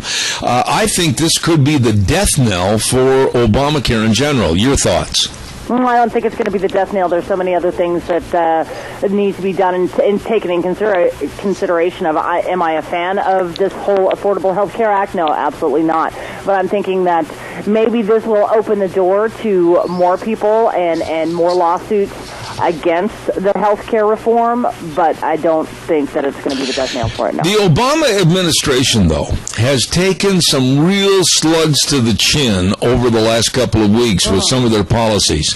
Oh, and yeah. I honestly believe, and I followed this over the weekend, Gina, and then I've got to do a weather forecast and get our next guest on the phone, but I want you to respond. Since I left last Thursday, we have seen the Obama administration, like I say, take some punches to the jaw, and quite frankly, they're kind of getting dizzy and headed for the canvas on quite a few issues. I think so. Of course, the whole IRS email scandal right now is the biggest thing. And then, of course, right after that is the VA scandal. And then we still have, Benghazi and everything else, so on and so forth. And so the Obama administration has been rocked with scandal after scandal, and just especially as of late. And so I don't think that the Supreme Court ruling really was what the Obama administration was hoping for, but thankfully that's the way the Supreme Court ruled. All right, quick question. Line seems to have a little crackle. What do you think? Actually, it sounds okay on my end. Okay, good. We'll leave it there then. I'll suffer through it. Okay. We're going to have a weather forecast real quick, and it's MichaelRogersWeather.com. And then we're going to have our next guest on the phone, and that's Alan Johnson with the Rupert 4th of July celebration. Here is Michael Rogers Weather. Hello, everyone. Michael Rogers from MichaelRogersWeather.com. Sunny and hot. How about that? Not only for the day, but for tomorrow, and also for the day after tomorrow. Clear tonight, overnight lows will be in the 50s. You're going to be in the mid-80s, working your way up to the upper 80s for today. Hot tomorrow. You're going to be mid-90s for tomorrow. Other than that, enjoy summer. Enjoy the weather. Some of the weather you got. There you go, MichaelRogersWeather.com. Thank you very much. We're right here on Zeb at the Ranch.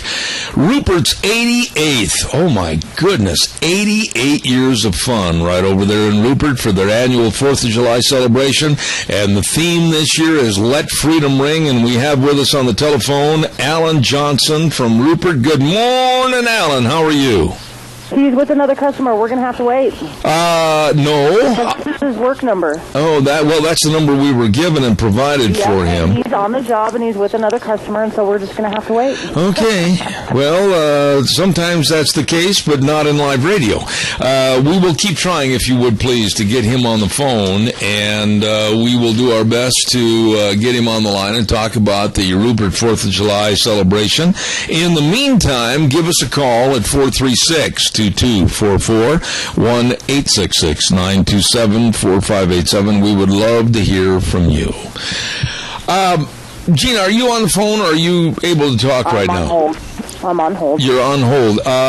Okay, well, you can talk to me just a little bit. Now, you might take this as nitpicking on my part, but I want to get your opinion on this.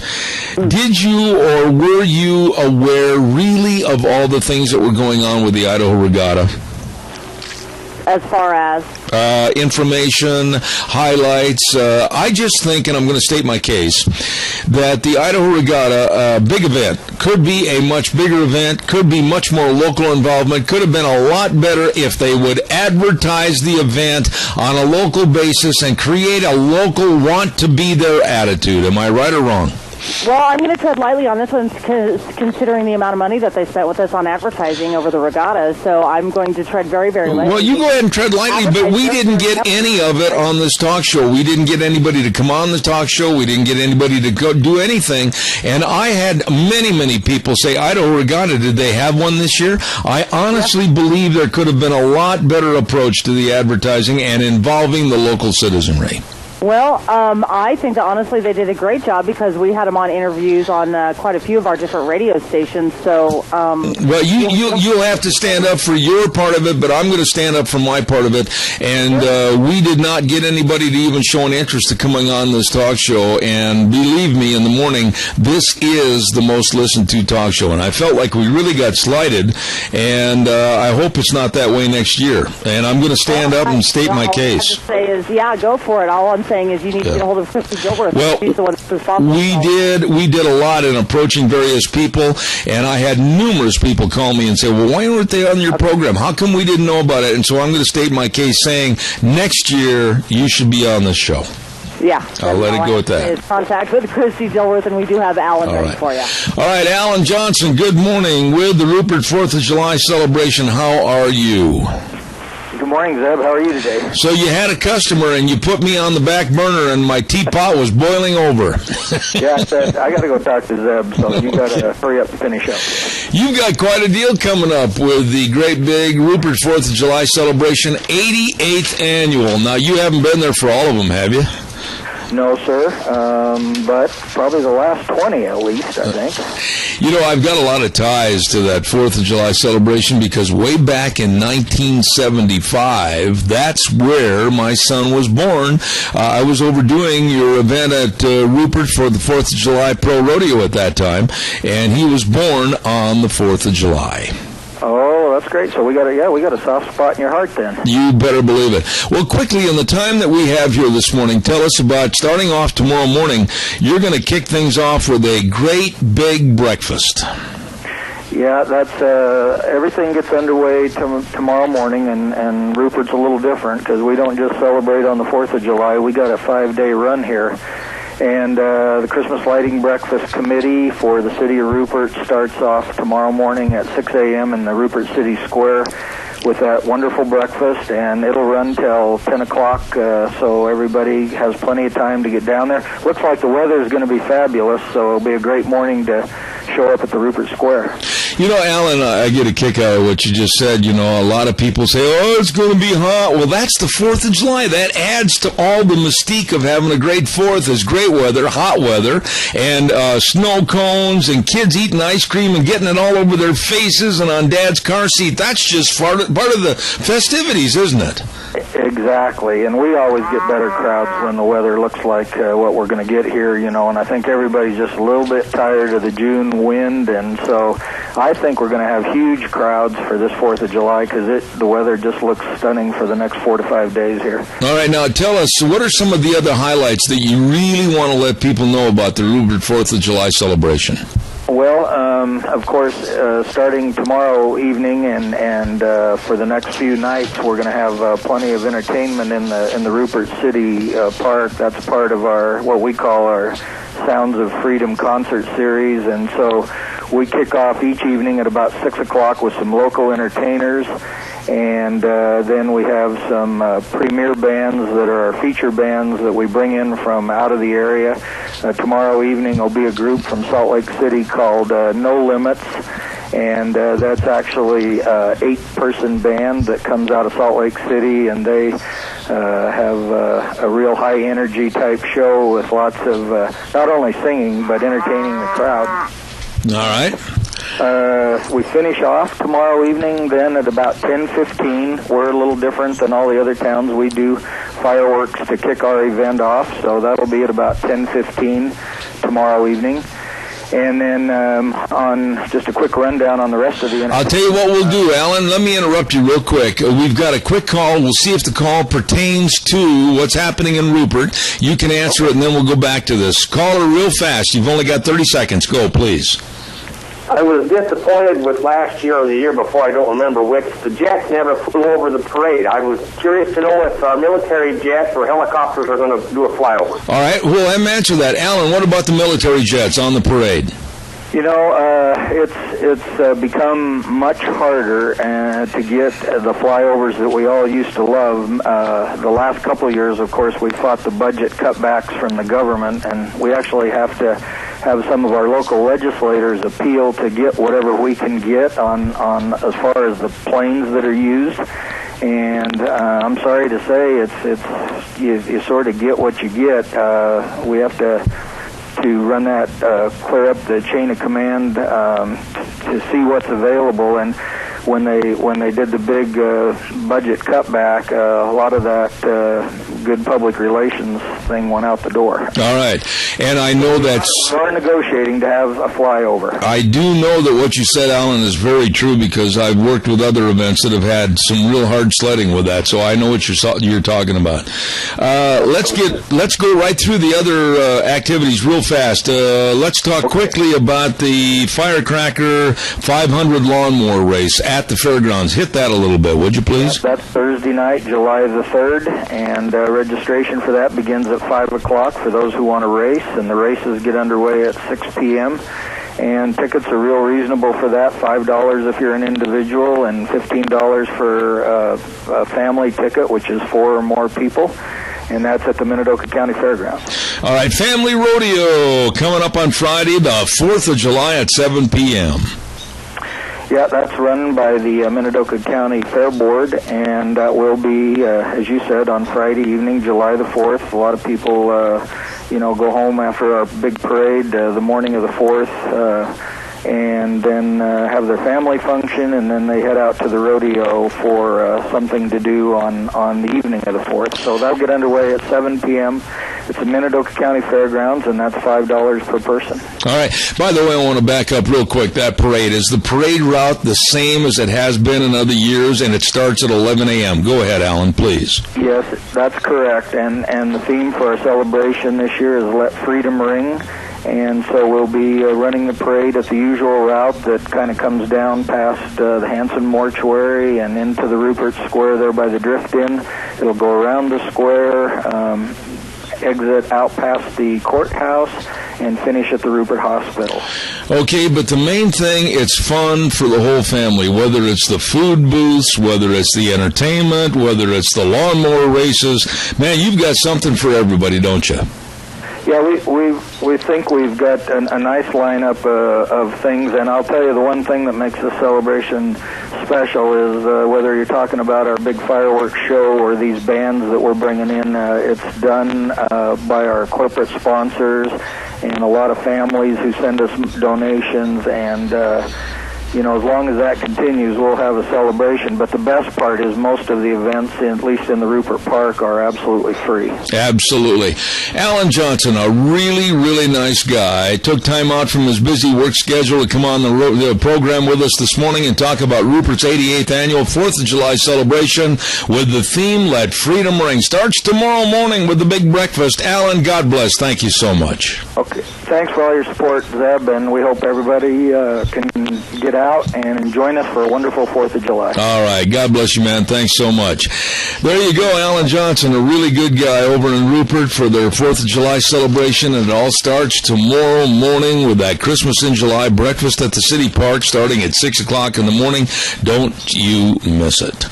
We are going to take a little break and then come back with much more. Max Zimmerman from the Americans for Prosperity is going to be on the air with us, and we're going to have him and all kinds of goodies coming up for another hour on Zeb at the Ranch. Don't you go away. Be back in 6.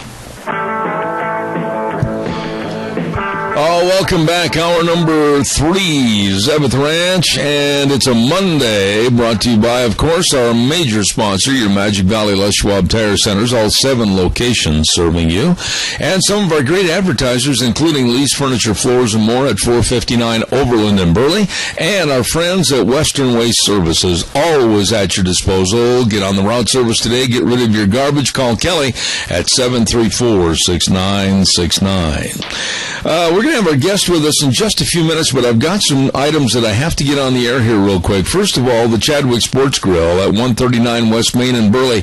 The world's most delicious sandwiches, they're special for today, and that is my favorite, the Monte Cristo sandwich with the choice of potato and super salad for just $8.95. What more can I say? I love Monte Cristo sandwiches, and they're going to have that as the special at that Chadwick Sports Grill today, 139 West Main in Burley. You stop in and see those wonderful folks and have a Monte Cristo today. And also, I want to mention that our friends at A Child's World and Ambulatory Surgery Center, both of those great businesses, are sponsors of Cache County School Days on Thursdays at 10:12, a segment right here on Zeb at the Ranch. Don't forget, A Child's World, everything for babies and toddlers sale ends on July the 5th, and they've got so much for you. All the summer clothes are on sale, and they've got everything for babies, so please stop into the 11th annual Everything for Babies and Toddlers sale at A Child's World, 1308 Overland in Burley. And don't forget, too, Ambulatory Surgery Center at 1344 Highland Drive in Burley. If you have knee pain, hand pain, numbness, planning cataract surgery, or a life-saving colonoscopy, don't forget to call the Ambulatory Surgery Center in Burley and save over half the cost from going elsewhere. Call them at 677-8888. 677-8888. Ambulatory Surgery Center and A Child's World, bringing you our Cache County School Day segment. I just have this in from the governor's office, and Governor Otter applauds the U.S. Supreme Court's Hobby Lobby decision, and he came out with a quote here I have in my hand, just handed to me. As governor of one of the states weighing in on this case, I'm encouraged to see religious liberty trumping Obamacare's headlong rush to impose a contraceptive mandate on the American people. Today's ruling confirms once again that President Obama's policies, when left unchecked, are eroding our constitutional rights. I remain committed to challenging that misguided course at every opportunity, and I'm grateful to courageous individuals and employers willing to stand up and be counted. And that was the comment from Governor Butch Otter regarding the Supreme Court's Hobby lobby decision. Thank you very much. Let's go to the phone lines right now, and we have our guest with us on the air, and it is with the Americans for Prosperity, Mac Zimmerman. Mac, good morning. How are you? I'm good. How are you, sir? Not too bad. Listen, I have had some stories in the past regarding the Export-Import Bank, and I think a lot of Americans are unaware that they, the American citizens, are basically footing the bill if anybody defaults at this bank. I want you to pick it up from there and tell us about maybe they won't get renewed, and is that a good thing or a bad thing? Sure, I'm happy to talk a little bit about that. You have described the Export-Import Bank correctly. This is a chartered bank, and that should get you to have some concerns right out of the gate, that provides taxpayer-backed loans to big businesses and foreign corporations, ostensibly for the purpose of providing them with the money that they need to buy U.S. products and encourage U.S. exports. The problem is that we've got billions and billions of dollars going out the door at the Export-Import Bank to foreign companies in places like China, Saudi Arabia, Russia, Venezuela, and some pretty big behemoth state-run companies too. And as you correctly pointed out, when these companies default on their loans, it's you and I, the taxpayer, that are picking up the tab. The House of Representatives had a hearing just last week, headed by Texas Republican Jeb Henserling on the Financial Services Committee, where they grilled the bank's president, Mr. Hochberg, over some of the recent activities at the bank. There was also a front-page report in the Wall Street Journal last week that you and some of your readers may have seen, talking about kind of an epidemic of, and these are allegations, of course, that are under investigation, but of cash payments, improper gifts, and kickbacks that were going into the pockets of bank employees for awarding improper contracts and for, again, allegedly steering some of these taxpayer-backed sweetheart loans to some of their political cronies. So the bank charter expired September. We are hoping that Congress will choose not to renew the Export-Import Bank. It has been in the news, as I mentioned, with the investigations, but also recently elected Republican leader Kevin McCarthy has said that he's not terribly supportive of the government continuing to be in this business by extending the life of the bank.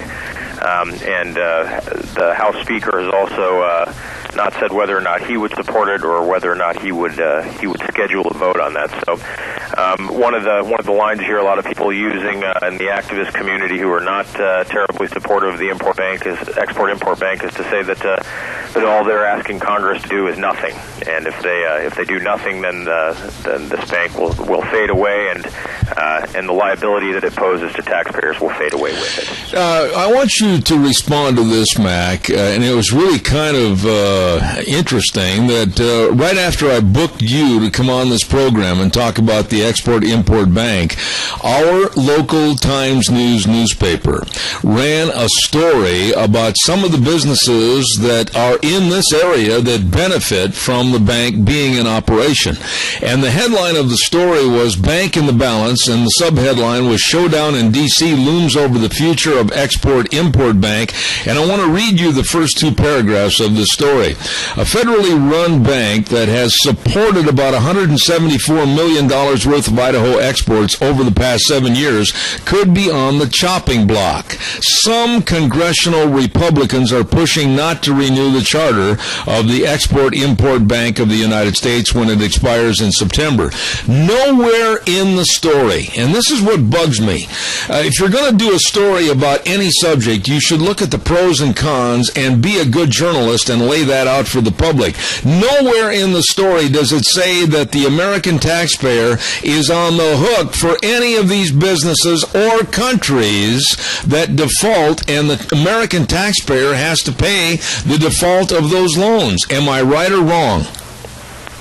Yeah, you are right. In fact, the Export-Import Bank has gotten in over its head in the past. In fact, in the 1980s, the bank sought a multi-million-dollar bailout precisely for the reasons that you're talking about.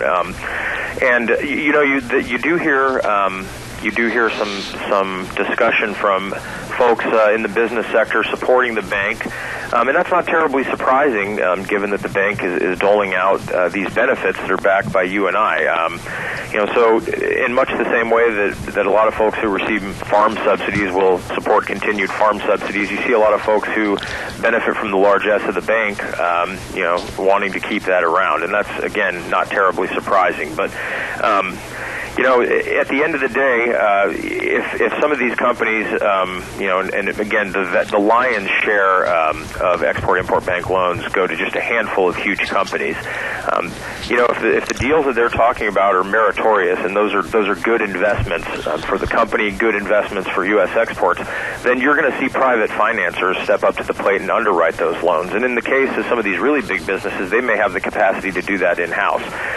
When they're unable to secure that kind of financing and they're relying on taxpayer subsidized loans to underwrite these projects and some of these deals, that's something in light of recent history that I think any conscientious taxpayer should maybe have some reservations about. Well, and that's the bottom line right now. I think the American taxpayer is being just absolutely duped into thinking that anything and everything that this administration and this government wants to spend is all right. I'll look at the $2 billion with a B that Obama wants to put down on the border for the child issue to help pay for everything. We, the taxpayers, are on the hook for that. And then if this Export-Import Bank goes underwater, we, the American taxpayers, are on the hook for that. And the principals involved walk away scot-free from other countries. And I personally am absolutely against this. Yeah, I think that's really the bottom line. And, part of this is that's also sort of objectionable is you have, individuals aren't the only taxpayers. There are businesses, small businesses, medium-sized businesses, and large businesses that also pay a lot of taxes. One of the biggest problems with the Export-Import Bank is that you got some folks in the business sector who are not benefited from these loans that are paying taxes that are used to back some of these risky loans that in some cases actually help their competitors. I'll give you an example. Delta Airlines, of course, airline sector, very competitive place, has been for many years. Delta flies a lot of long-haul routes. For example, flights to China. Well, the Export-Import Bank is providing subsidized loans to Air China, the People's Republic of China's flag airship carrier. That allows them to obtain airplanes at a lower cost than Delta is able to obtain those airplanes. And so when it comes time for Delta to compete against Air China for some of these long-haul flights, they're at a competitive disadvantage because of a loan provided by a bank in the United States to an overseas company. And I think that kind of picking winners and losers is something that I think most people would cast sort of a suspicious eye toward. Yeah, and let me ask you this, Mac, and I don't really know how I want to phrase this so I don't sound naive about this situation, but here we are borrowing money from China, and then on the other hand, we're sticking our neck on the chopping block to help other countries that might default and stick more of a burden on the taxpayer. There's something wrong with this picture. And you're absolutely right. And speaking to the example I just gave you about Delta and Air China, China actually has its own Export-Import Bank, and they did not provide the financing for the purchase that Air China wanted. So not only was this a deal that private financiers weren't terribly excited about, the People's Republic of China wasn't willing to put their taxpayers' money on the line to back this loan, and yet our Export-Import Bank stepped in to do that, to make that risky loan, and again to create a situation where an American airline is at a competitive disadvantage to an overseas one. So, I think there's just a lot of problems. I think this is one of the things that Representative McCarthy said is that he thinks that this kinds of financing deals are something that the private sector can do, and I think most people probably agree with that. So, I think again, we would like to see the Export-Import Bank expire in September. Congress doesn't have to do anything, and we think the taxpayers will be better off for it. We think we'll have a more competitive, less distorted market. and it'll create some more opportunities for businesses and folks in private sector financing to take on some of these risks. To go into one other area just a little bit more, Mac, I'm looking at this thing as a partisan type problem. The Republicans are being damned over this if it closes, and this federal or this import-export bank does not exist anymore. And the liberals and the Democrats, are going to use that prior to the 14 elections as a negative against the Republican Party. Do you agree or disagree? Well, I mean, we're obviously a policy-oriented organization, so we're kind of focused on just, breaking the bank, as it were. But I think, this is something that policymakers from both sides and from various states and districts are going to have to look. I think you'll probably have some people who are looking at their parochial interests if they've got a beneficiary of XM in their district or a deal that they've got their eye on. I think you may see that factoring into it, and I think that's kind of the nature of the beast. But we're doing what we can to educate folks, activists, talk to folks like you that have a big audience who we can get our message out to, and hopefully folks in Washington will hear the message and act accordingly. All right, I really appreciate Mac Zimmerman with Americans for Prosperity being right here on the program this morning talking about the Export-Import Bank. Sir, I appreciate your time and effort, and come back again in the near future. Love to have you back on the show. And I would love to do it. Thanks a lot, Zim. All right. Thank you, sir. Have a good day. Yeah, when I heard this, and I know the newspaper story, I wish they would have got into the fact that if they default, we, the American taxpayer, are on the hook. Every benefit is for foreign countries to purchase and foreign countries to excel, but there's nothing in the story the Times News wrote about how the American taxpayer, if there's a default, we're on the hook. It's absolutely a one-sided, kind of a jaded policy, this Export-Import Bank, and the American taxpayer is the one that could stand to lose everything. So I'm not in favor of it as it stands right now, and I'd like to see the bank stop. Okay? Calls are welcome, 436-2244, 1-866-927-4587. We're going to do some commercials, and we'd love to hear from you, so give us a jingle. Hey, don't forget some really good friends. Haskin Insurance Service at 629 Fremont Street in Rupert. They want you to be a part of the great big 2014 Rupert 4th of July festivities. Oh, these are good folks. And believe me, if you're in the market for insurance, don't forget whether it's home, auto, farm, life, or health, please give them a call. Mike and Don and Terry, really, really good folks, located in downtown Rupert since the turn of the century, and they'd love to hear from you. Haskin Insurance, your partner in insurance protection. Also, our friends at Dixon Oil. These folks, no matter what the occasion, they're always willing to help, and they come on our program and remind you they have all your fuel and oil needs right there at Dixon Oil, 602 South 2nd in Rupert. Number to call, 436-6609.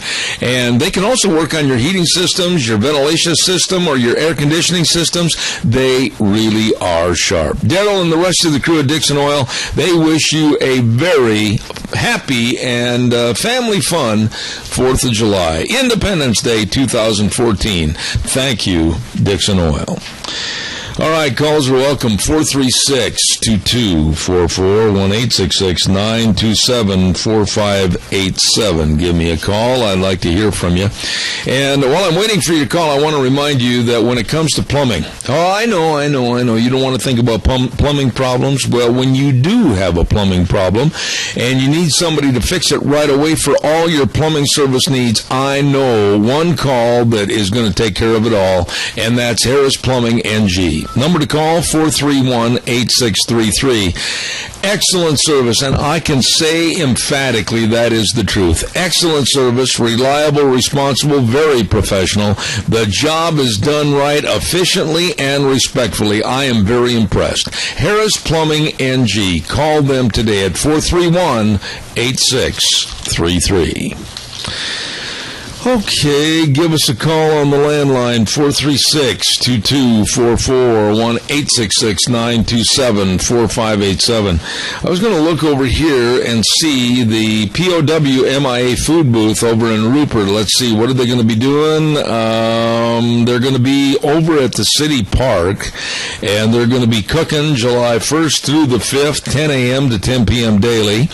And they're also going to have POW MIA hats on sale along with POW MIA shirts, and the funds go towards scholarships, also to upkeep the POW MIA monument and the Idaho Roll Call monument and the Avenue of Flags and uniforms for Youth for Liberty. George and Donna Mass and others are just so heavily involved in these projects, and I just want to salute them as we are in Independence Week, Independence Day, the 4th of July, and we salute George and Donna and everybody else with the POW MIA. Thank you very much. All right, calls are welcome, 436-2244, 1-866-927-4587. Give me a call, and we'll talk about anything you want for the remainder of the time in this half hour. One of the things that bugs me, and we have talked about this numerous times on this program, is that the wind farms and how the federal government kind of turns a deaf ear and a blind eye to the problems that it's causing for not only the wildlife, but especially our eagles.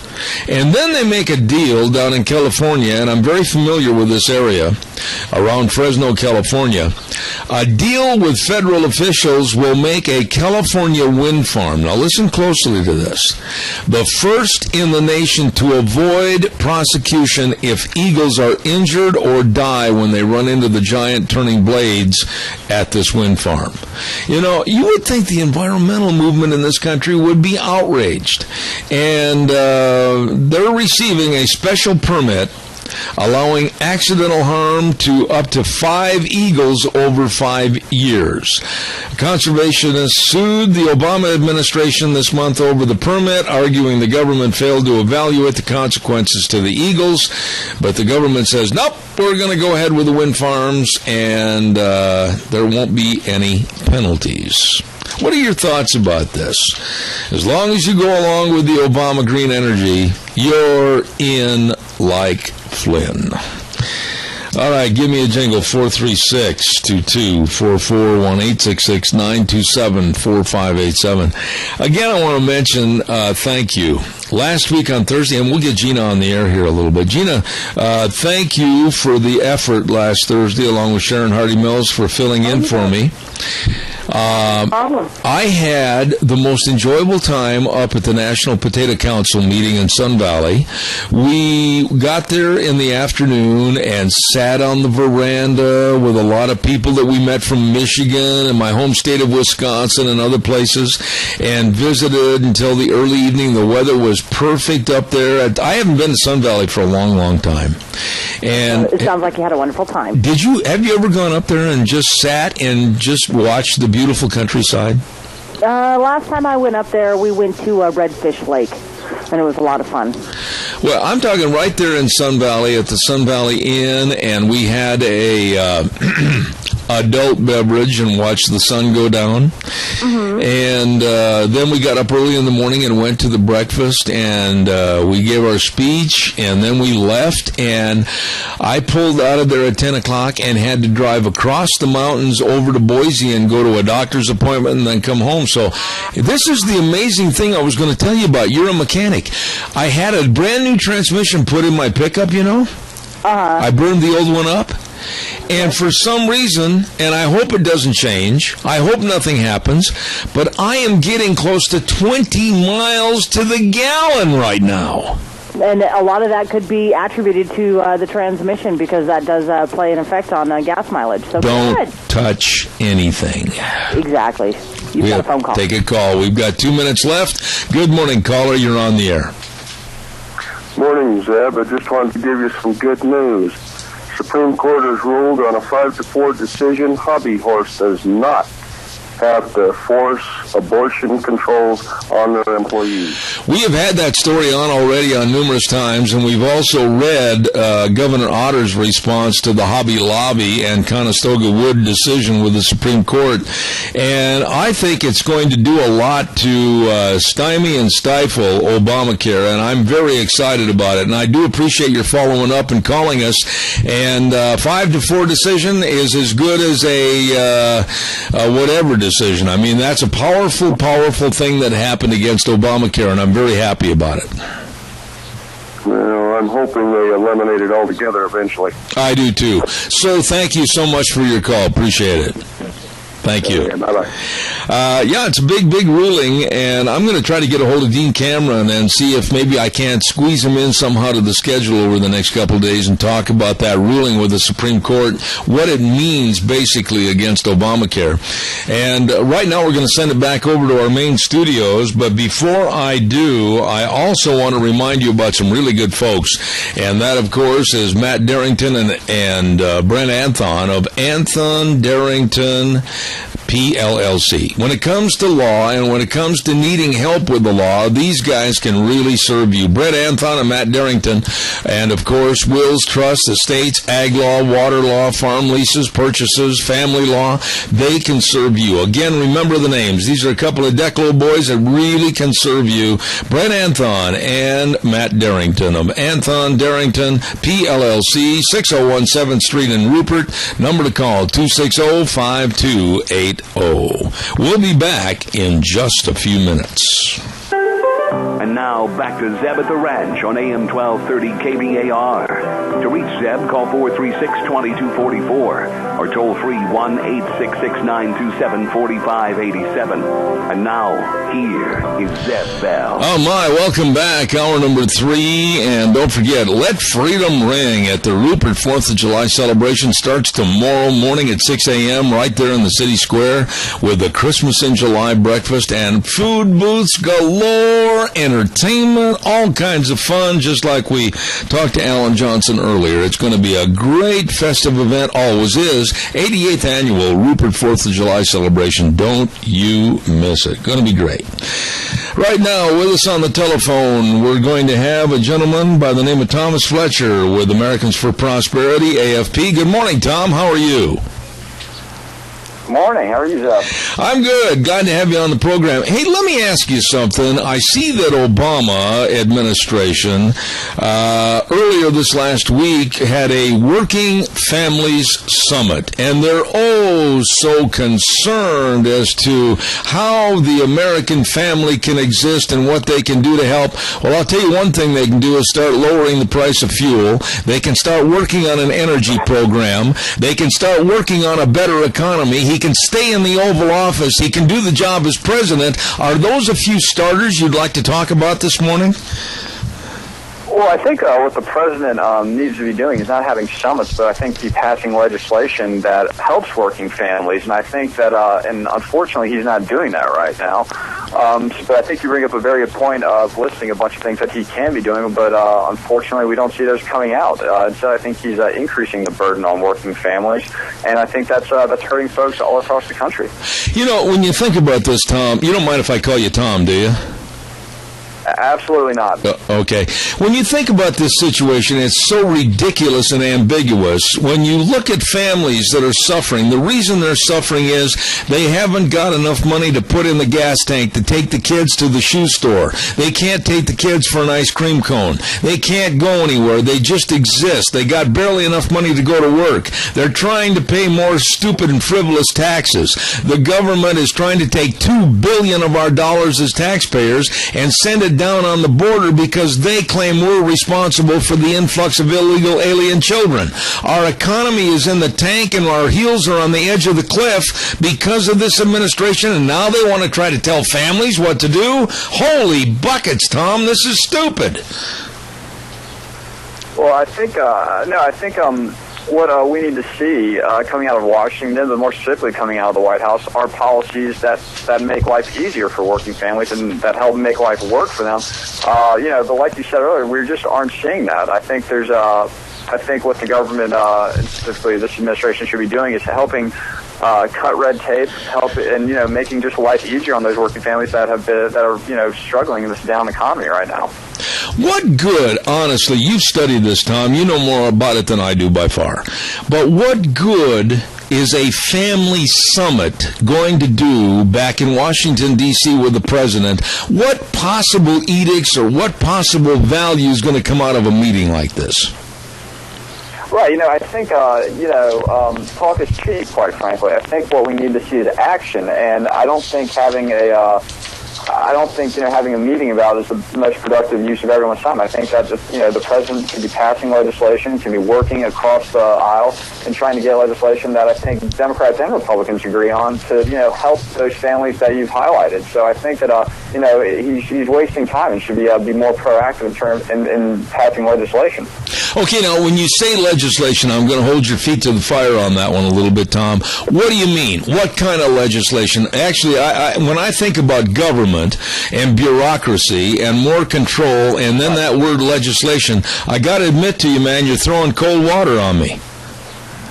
Right, no, I'm sorry. I don't mean to do that to you. What I mean by that is that I think that there are things that Congress can do in terms of making life easier by reducing the red tape, by cutting the burden of working families, cutting taxes, reducing the regulatory burden, things like that, really, to help working families. I'm not.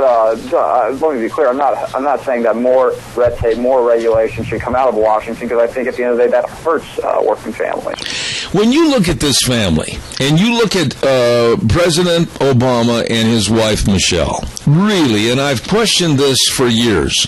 All of a sudden, this guy came into prominence. All of a sudden, this guy ended up very, very wealthy, and all of a sudden, this guy was able to buy his way through a lot of politics. And he is going to sit down and talk to families across the country as to what to do and how to better their situation. Oh, please. I think that what he can do is I think if he wants to try to help those working families that he is trying to project that he wants to help, I think that he should do. I think that instead of talking, he should do something about it. Okay, but what can, again, without government getting so intrusive in our life, more so I should say, what can they do, and is this all lip service for the Democrats before the 2014 midterm elections to have a working family summit? What is your exact opinion of all this? Well, like I said earlier in the show, I think, this isn't. I don't think that having a meeting and talking about it is the best use of everyone's time. I think, quite frankly, like I said earlier, legislators and politicians here in Washington can be trying to do things to help those working families. And like I said, there's a legislative process that they can go through in terms of passing legislation to cut that red tape, to maybe lower the tax burden on folks.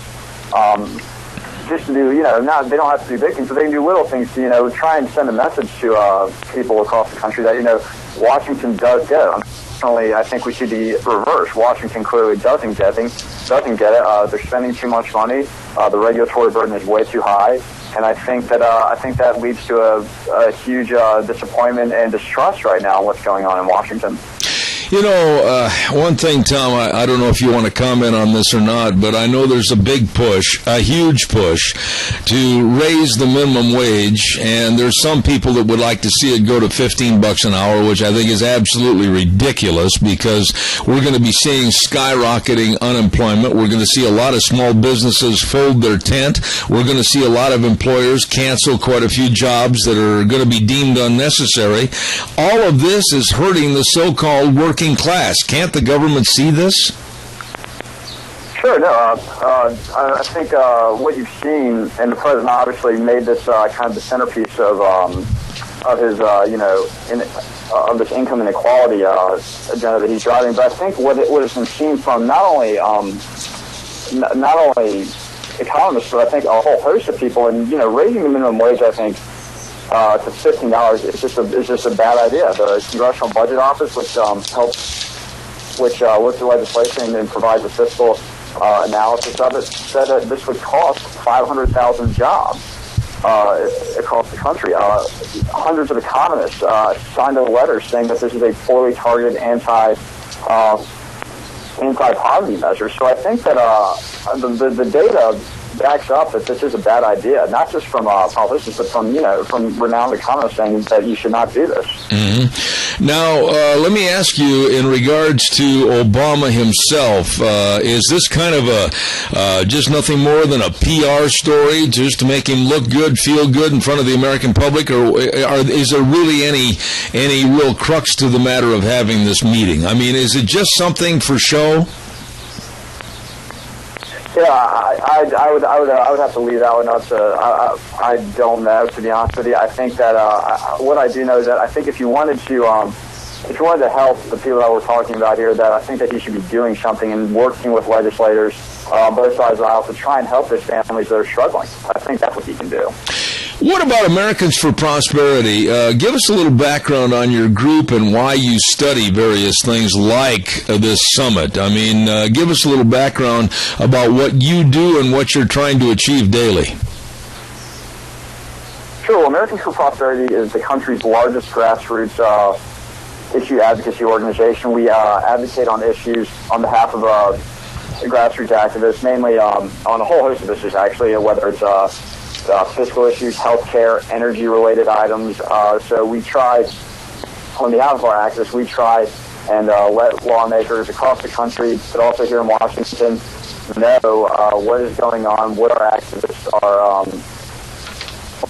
looking for, and to try and educate them on what we can do to really help better and move forward this country. All right. Well, I want to tell you, Mac, I appreciate your information this morning, and stay on top of these stories. We appreciate having you on the air. Hopefully you'll come back in the future, and the very best to you and everybody back for Americans for Prosperity. And thank you, and I'll be in touch and have you back on the show. Thanks for having me, Zeb. Take care. All right, sir. Thank you very much. Yeah, I chuckled when I saw this. This came across my desk last week, and it said the Obama agenda, or they're going to have a family summit. It's called the White House's Working Families Summit. And why? Why? We just know that his economics, we know his big government policies have created suffering all over and across the United States. And this administration is absolutely no friend of the working class. I mean, we've seen costs go skyrocketing. We've seen jobs be depleted and non-existent.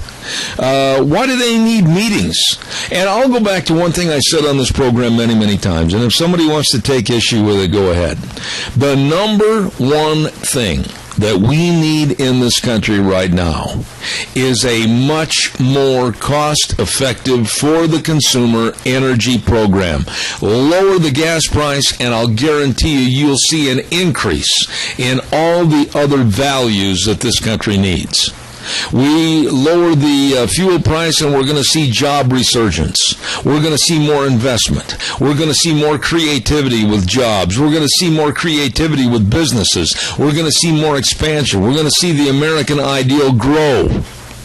But when you're looking at getting costs of gasoline up to $6, $7, and $8 a gallon, you're going to see more regression, and you're certainly not ever going to help working families and have to have a summit for it, for Pete's sakes. Get the costs down. It's simple. It's simple economics. Lower the costs and families can thrive, families can survive, and businesses can grow. You don't have to be a rocket scientist to figure that out. Anyway, let's talk about the weather, and MichaelRogersWeather.com, brought to you this hour by Scarro's Meats, 331 North Road, Jerome. Barbecue special, 50 pounds of beef, pork, and chicken from Scarro's Meats, absolutely delicious, and they guarantee everything they sell. And have you tried one of their marinated tri-tips for any occasion? Delicious. Absolutely scrumptious. Don't forget to call today for detailed information. They're open 24 hours, open early, open late. And they'd love to visit with you. 324-7657. Scarro's Meats in Jerome. Right now, here is Michael Rogers. Hello, everyone. Michael Rogers from Michael Rogers Weather. sunnyandhot.com. Sunny and hot. How about that? Not only for the day, but for tomorrow, and also for the day after tomorrow. Clear tonight, overnight lows will be in the 50s. You're going to be in the mid-80s, working your way up to the upper 80s for today. Hot tomorrow. You're going to be mid-90s for tomorrow. Other than that, enjoy summer. Enjoy the weather. Tell me what you got. There you go. Selling taste one bite at a time. Scarrows Meats, 331 North Road. Jerome, the number to call, 324-7657. All right, give us a call, 436-2244, 1-866-927-4587. Good morning, caller. Happy Independence Day coming up later this week. What can I do for you? Good morning. I have a question. I noticed that you called those big things that's out in the fields wind farms. They're not wind farms. I've been through the Massacre Rock section. The wind's blowing like heck, and they're just sitting there. Well, you got to remember, I've been less than gracious to them most of the time, Helen, because you've heard me refer to them as cancers on the landscape, and I'll stand by that statement. Amen. How are you? Oh, I'm alive. That is a good thing, because I don't like talking to ghosts, I'll tell you that. Oh, come on. That'd be exciting. Well, I tell you what, every time I pick up the phone and hear you on the other end, yes, it is exciting. Thank you. Made your day. All right, thanks a lot, Helen. Have a good one. All right. Happy 4th of July. I appreciate that. Independence Day coming up on this weekend. Looking forward to it. Bye-bye. Thank you. Calls are welcome, 436-2244, 1-866-927-4587. Man, I can remember all the 4th of Julys back home and the things we used to do as a family, you know, the homemade ice cream, and we had a great big horse organization back there, and I hated parades to ride in them. I enjoyed watching them, but my dad and my mother and everybody involved in this great big horse operation, this organization, we always rode in the 4th of July parade. And hot and sticky in Wisconsin on the 4th of July, you're talking in the mid-90s with a humidity factor of about 90. It was ugly. But those are memories that won't ever leave anytime soon. What'd you do on the 4th of July up there in Elk River? In years past, Elk River was like the destination that everybody went to, and so we would have this big old fireworks display and everything. And honestly, Elk River puts on quite the fireworks display. Wait a minute, the population of 27 people, and you got a huge fireworks display? Yeah, I remember one year, the city of Moscow, they couldn't afford all of the fireworks, so the city of Elk River bought them all. And we had like a half-hour fireworks show. Really? In tiny little middle of nowhere, Idaho. You bet. Well, you know, what's your favorite memories of the 4th? Now, my favorite memories was always when we get done with that parade, and it was a huge parade in Fort Atkinson, Wisconsin. And we were all hot and sweaty. You know, and the hot on the 4th of July is something that when you're a kid, you know, like 13 or 14, and you got to hang around with your parents all day, and you're going, I wished I was over at the lake swimming with my friends. And you get home, and you got the family dinner and the family barbecue, but the great thing was the homemade ice cream. I loved the 4th of July growing up in Elk River. Huckleberry ice cream. Huckleberry Ice cream. Do you still make that? You have to have the huckleberries, and that's the key. Yeah, but you have to have the huckleberries. You told me on the program, I think it was last year at this time, that you were going to provide some huckleberries for us. And I haven't been able to make it up there. I know, but have them emailed or sent somehow. I mean, my goodness. FedEx, whatever. I know. I need to get a hold of my Aunt Hope and say, Aunt Hope, can you, send me some of your, what was it that she used to make, the huckleberry jam? Oh. Yeah, but that was my favorite part of the 4th of July. That, and in Elk River, it was the boat races, because in the little association that I used to race with, we always had boat races. Now, for some reason, I don't find it safe and sane. I've seen you around vehicles. You used to race boats? Yeah, all through high school, I used to race. They were the mini outboards. So, really? like what we had out here for the regatta, they were the size smaller than that, and I did that all through high school. Yeah. I didn't know that you were a boat racer, but that leads me always to think I'm never going to get on the water when I see you in another craft. I'll tell you that. Wow. Yeah, when the water's nice and glassy, smooth, that's the best time to take advantage of it. You've got a phone call. All right, thank you. Holy cow, besides homemade ice cream, Huckleberry ice cream, she's a boat racer to boot. My goodness. Caller, good morning. You're on the air. Yeah, good morning. Gina, don't you remember the good old sourdough hotcakes with huckleberry syrup? Oh, yes. Or you did the potato cakes, the Idaho potato cakes. There you go. Yeah. There you go. I like those too. Huckleberry patch as well. Yeah. Yes. Bye-bye. All right, thank you, Mr. Al, connoisseur of great food, even though it's huckleberry. I don't think I've ever had huckleberry. They're kind of like a blueberry, but a little bit more tart. A little tart. Yeah. If you could mix like a blueberry and a raspberry, you would get a huckleberry. Okay, well, if you ever get a chance to make some huckleberry ice cream, I would love to try that. You got it. It's delicious stuff. Now, is it a flavor that you can buy at the store or something? I know that you can pick it up here locally, like at Gosner's Cheese and everything. They do sell a lot of huckleberry items that are grown because they sell a lot of Idaho products. Okay. And so you can actually find that over there at the Magic Valley Chalet. Now, did you Not go... give them a free plug or anything, but that's where you can find Not at all. Hey, listen, we've had them on the air, and they have delicious ice cream over there. And so if they've got it, I'm going to go try it. I would say probably any place locally, they would be the ones to have it. And the last time I was in there, I know that they did have some huckleberry syrup. Okay. Kind of brings back old home memories to you, doesn't it? Oh, the huckleberries, it really does. Puts a big old smile on my face. Because every year we used to go huckleberry picking, and we would pick gallons and gallons and gallons and gallons. And Grandma every year used to make the huckleberry tort. Now, what huckleberry tort is you take fresh huckleberries and a cup of sugar and a cup of water, and you simmer that down, and then you would make like your glaze, and then you put that in the bottom of the pan, and then you would put, this was kind of the reverse. My grandma always did that in reverse. Actually, how in the heck did she? No, it was the graham cracker crust. Oh. She would put down the huckleberry filling, and then she would put on vanilla pudding, a thick layer of whipped cream, and then she would put that into the refrigerator and let it set, and that was usually served always over the 4th of July. I am drooling all over this microphone. When you said that vanilla, what'd you say, vanilla pie filling? It's vanilla pie filling. Oh. You have your graham cracker crust, and then a thick layer of the huckleberry filling. Send that over. Send that over. Oh, my goodness. It was so good. It's so good. My grandma had it down pat, and so if I could make any dish for the 4th of July, that would be it right there. And I'll guarantee you, if you ever make some of that, save some for me. That sounds absolutely fantabulous. I will. You got it, Mr. Wow, thank you. While we're waiting for some more phone calls to wrap up the hour today, I'll tell you a little... Huckleberry, what was it, tort? Oh, that sounds good. We're going to tell you a little bit about our friends at your Magic Valley Les Schwab Tire Centers. I'm drooling all over this microphone talking about that tort. That really sounds delicious. Don't forget all your tires. Now, if you're getting ready for the 4th of July, maybe you're going to be in the parade, maybe you're going to drive someplace to go camping, make sure you got the best in tires.